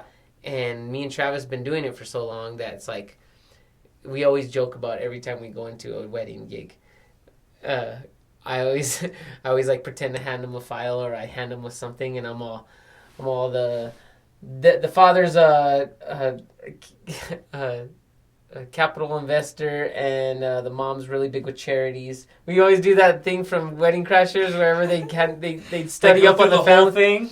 So we always find it important to know the people, because that's what allows us to read them as far as what kind of music we think they're going to be into. And that's helped a lot. So when we actually have our sit-downs with people before we do a wedding, we ask them all kinds of questions that they wouldn't expect us to ask them, because we're trying to find out about them. You're like, oh. And then when we play their wedding, they're always really satisfied. We always have good reports because we like read the people, and that's how and then you read the crowd. And that's like the biggest thing with DJing, is reading. It's asking questions without asking them. Yeah. You know what I mean? And that's why whenever that came up, I'm like, we can. Yeah. For that wedding, I'm like, we can.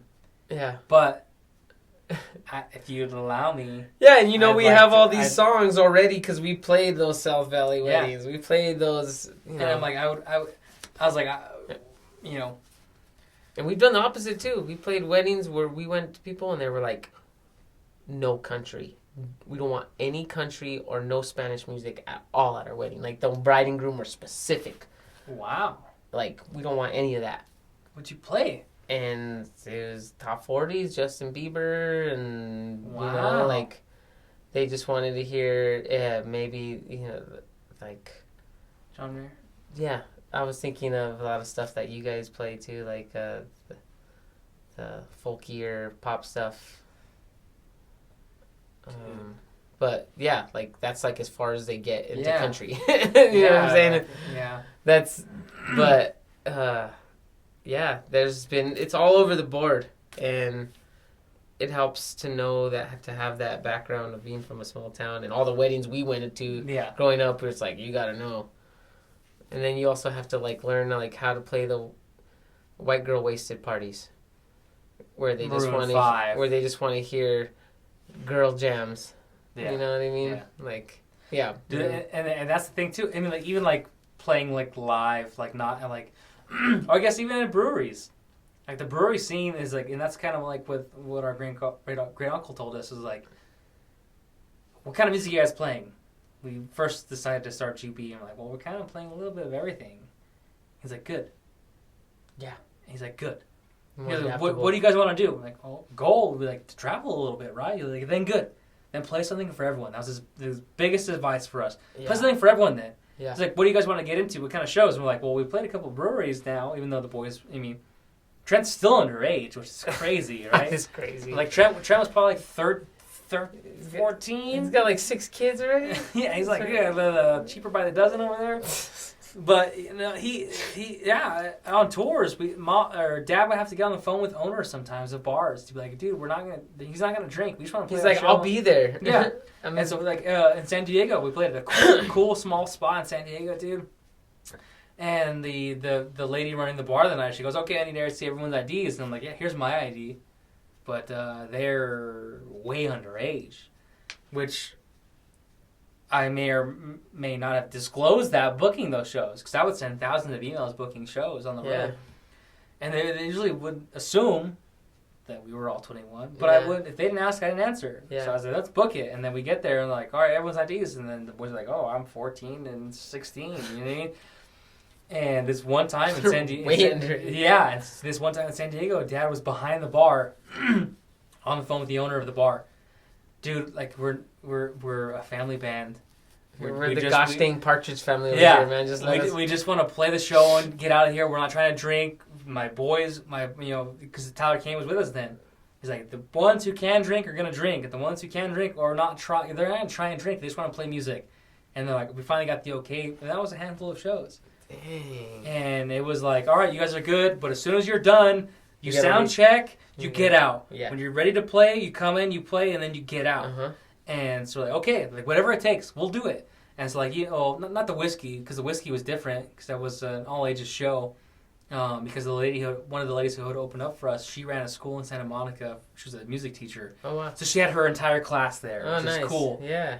But we were in the green room and all that stuff, and they didn't have to be 21 because it was an all ages show, and that was really cool about that. Is You like, don't have to be 21 to smoke a fatty. yeah, you kind of you can walk in and out and not have any heckling on you, and you kind of just do whatever you want. But it's kind of wild, like that we had to do some of these things. But with everything you're involved in, if you could give advice to your younger self, what would you try and what would you prefer you did different? Like, would you have a different goal in mind, or would you do it the same? Because for me, I'm like, dude, I might have like we said earlier, like I would have probably wanted to be in drumline, so I could be ahead of the curve and be someone like Reagan. You know what I mean? Like, someone like that can play any kind of music. Yeah. You can be in any kind of band. You're at that point you could be a studio artist, and so anyone around the world could go into a local studio and say, hey, do you know a drummer? Yeah, boom, I know this guy. He can play anything, right? Your doors, you have more open doors than that. But for me, it's I was. I learned by feel. I taught myself and all this stuff. But like looking back for me, I would have told my younger self, don't think it's nerdy, don't think it's lame to be in drumline. Yeah. Like, this is gonna take you further. Like if you enjoy music, you want to play music, this will put you ahead of the curve, and you'll be so far ahead of people that no one can catch you. Yeah. Right? So like besides, because I'm sure you would give your younger self the same advice. Besides that, in doing every project you're doing, what advice would you give your younger self? And whether it's the live stuff, the looping stuff, the DJing stuff, like what general advice could you give to like the next Jimmy? Your next Jimmy. Because for my Jimmy, you'd be like, son. Because for me, my thing that I got made fun of was like my tight girl pants and all that stuff. Yeah.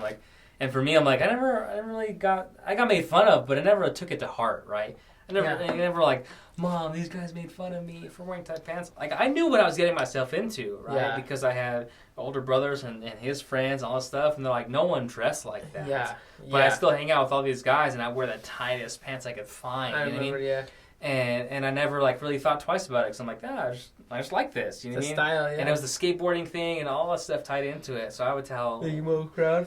I would tell my Jimmy the same thing. I'm like, dude, just be you. Like, Mm-hmm. keep doing like whatever you feel like you want to do. Don't do that. Like, just do that.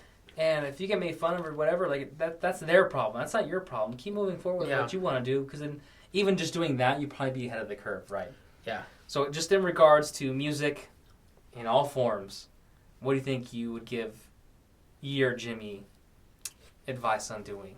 That's a good question. Because even you, like, you got your advice from your mom, like, get a trade.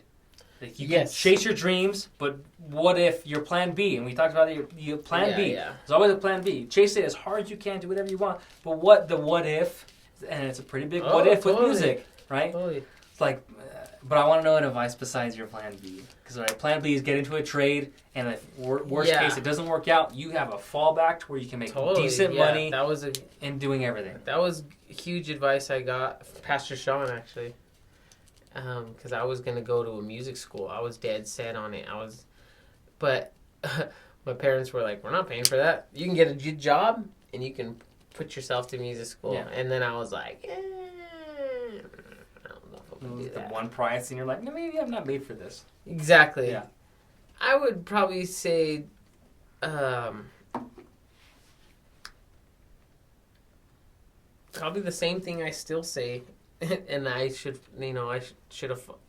I probably would have said it then, but not followed it. But I would have probably tried to reiterate is find out what you're good at, and do that only.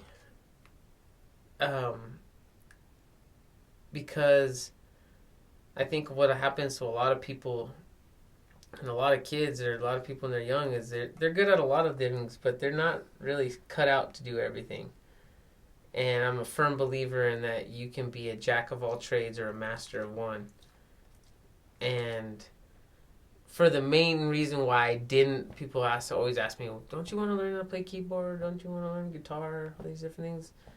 And I tried learning, other instruments before, and I was like, no, I know drums, so I'm gonna stick what I'm good at, and that's what I feel like has always kind of kept me ahead of the curve. But I feel like I would tell myself be more proactive, because I think a lot of what I did is wait till opportunities presented themselves, and even then I was still timid at it, and I didn't maybe go after things that I hadn't even thought of, which I'm doing now. I'm thinking more outside the box. I used to have such a reactive personality as far as music goes, which was like, wait till the opportunities come to you, or wait till someone asks you to play a show, because there's always somebody asking to do something. And then I never once considered, what if I was the one to plan the show? What if I was the one to put this thing together? Why do I have to wait till other people make my destiny happen? Why can't I just say, I'm going to plan something, think ahead, and put it together? And I think that if I would have done that early, it would have applied. Like maybe I would have went to school and got like a business certificate earlier, which I'm trying to do now. But I could have done all these things. But because all my peers at the time weren't doing that, I wanted to stay real close to what they were doing. I was like, oh yeah, I'm doing the same thing as you. Yeah, it seems like it's working for you. I want to do that. Or for the sake of being cool, or just wanting to party too much, or, I think that's probably the biggest advice I would give. And another thing is don't get so distracted with partying or trying to have fun. That's another thing. Fun will always be there. You just have to learn how to have it in whatever you're doing. Once you're content with what your life is at, you have fun doing anything. You can just be like, oh, this is cool. This is fine. Whatever it is, I'm fine with it, kind of thing. Because being content, but also being proactive and moving forward is a very fine line, and you have to learn juggle that. No one ever really figures it out. Mm-hmm. But that's what I would say the most. Find out what you're good at and just do that, because you don't have a lot of time to waste doing stuff that you may not be cut out to do. Even my mom, I think, is part of that. Which she even told me, which not many parents tell kids, is she's like, maybe you're just not cut out for college. And I was like, that's a weird thing to tell your kid. Yeah. I remember when she told me that, it was like, most people are like, you're going to college, people. But, if you have a skill that nobody else has, maybe you have a different road. Like, my mom was a musician, my dad was a mechanic.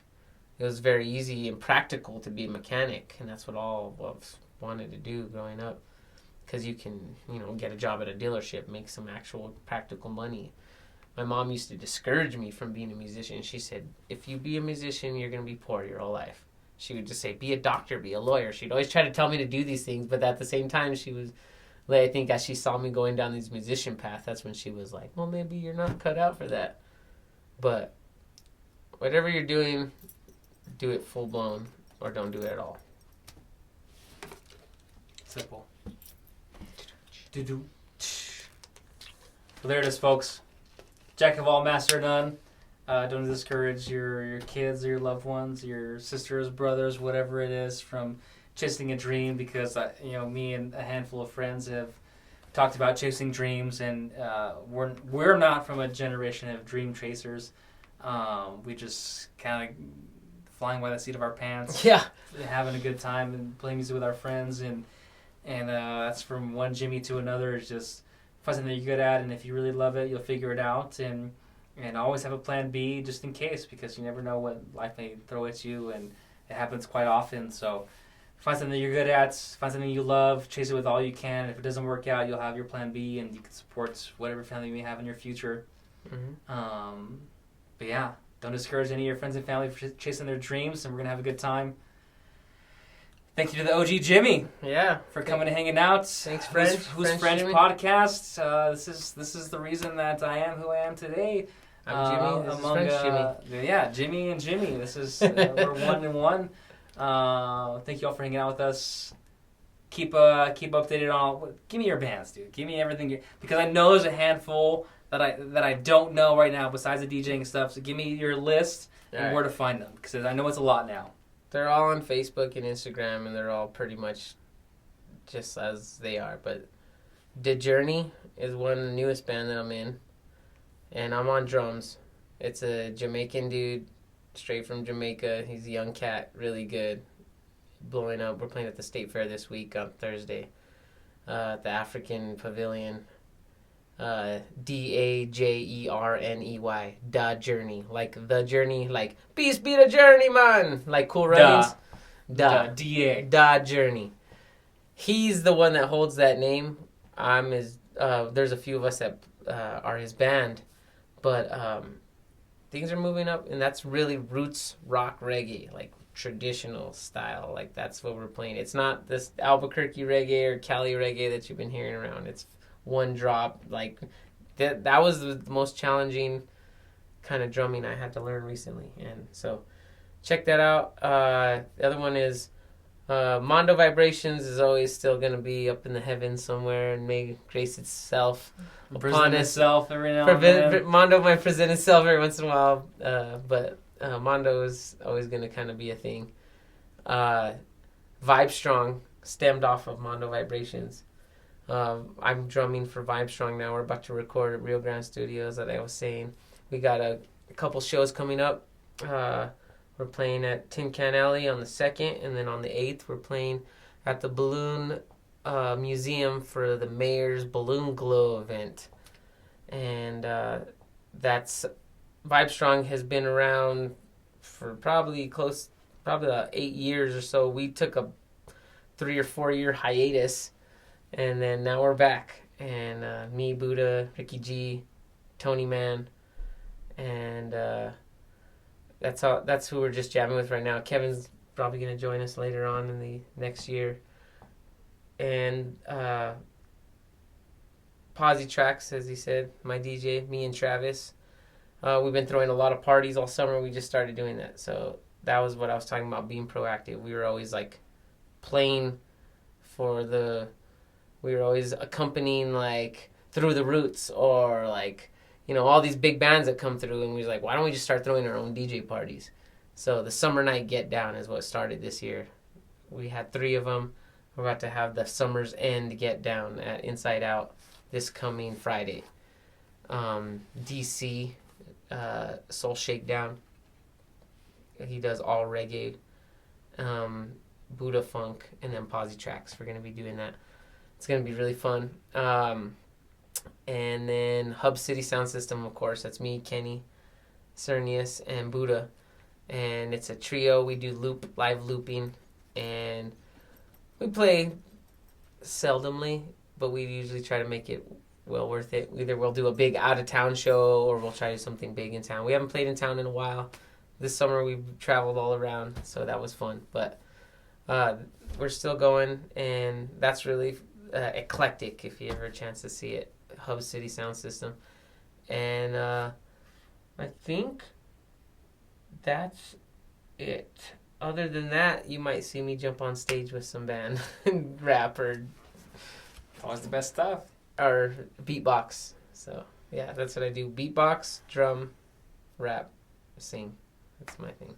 Those are the things I can do those. You do. So I stick with those. But yeah, if by the time this podcast comes out, if those shows have passed, make sure and look up Dajerney, HubCity, Mondo, Vibestrong on Instagram, all Positrax. Positrax. You can find them all on Instagram and Facebook. They're doing amazing things in town. Until then, this is the Who's French podcast with the main Jimmy himself. If we don't see you, good morning, good evening, and good night. Have a good night, folks. Bye.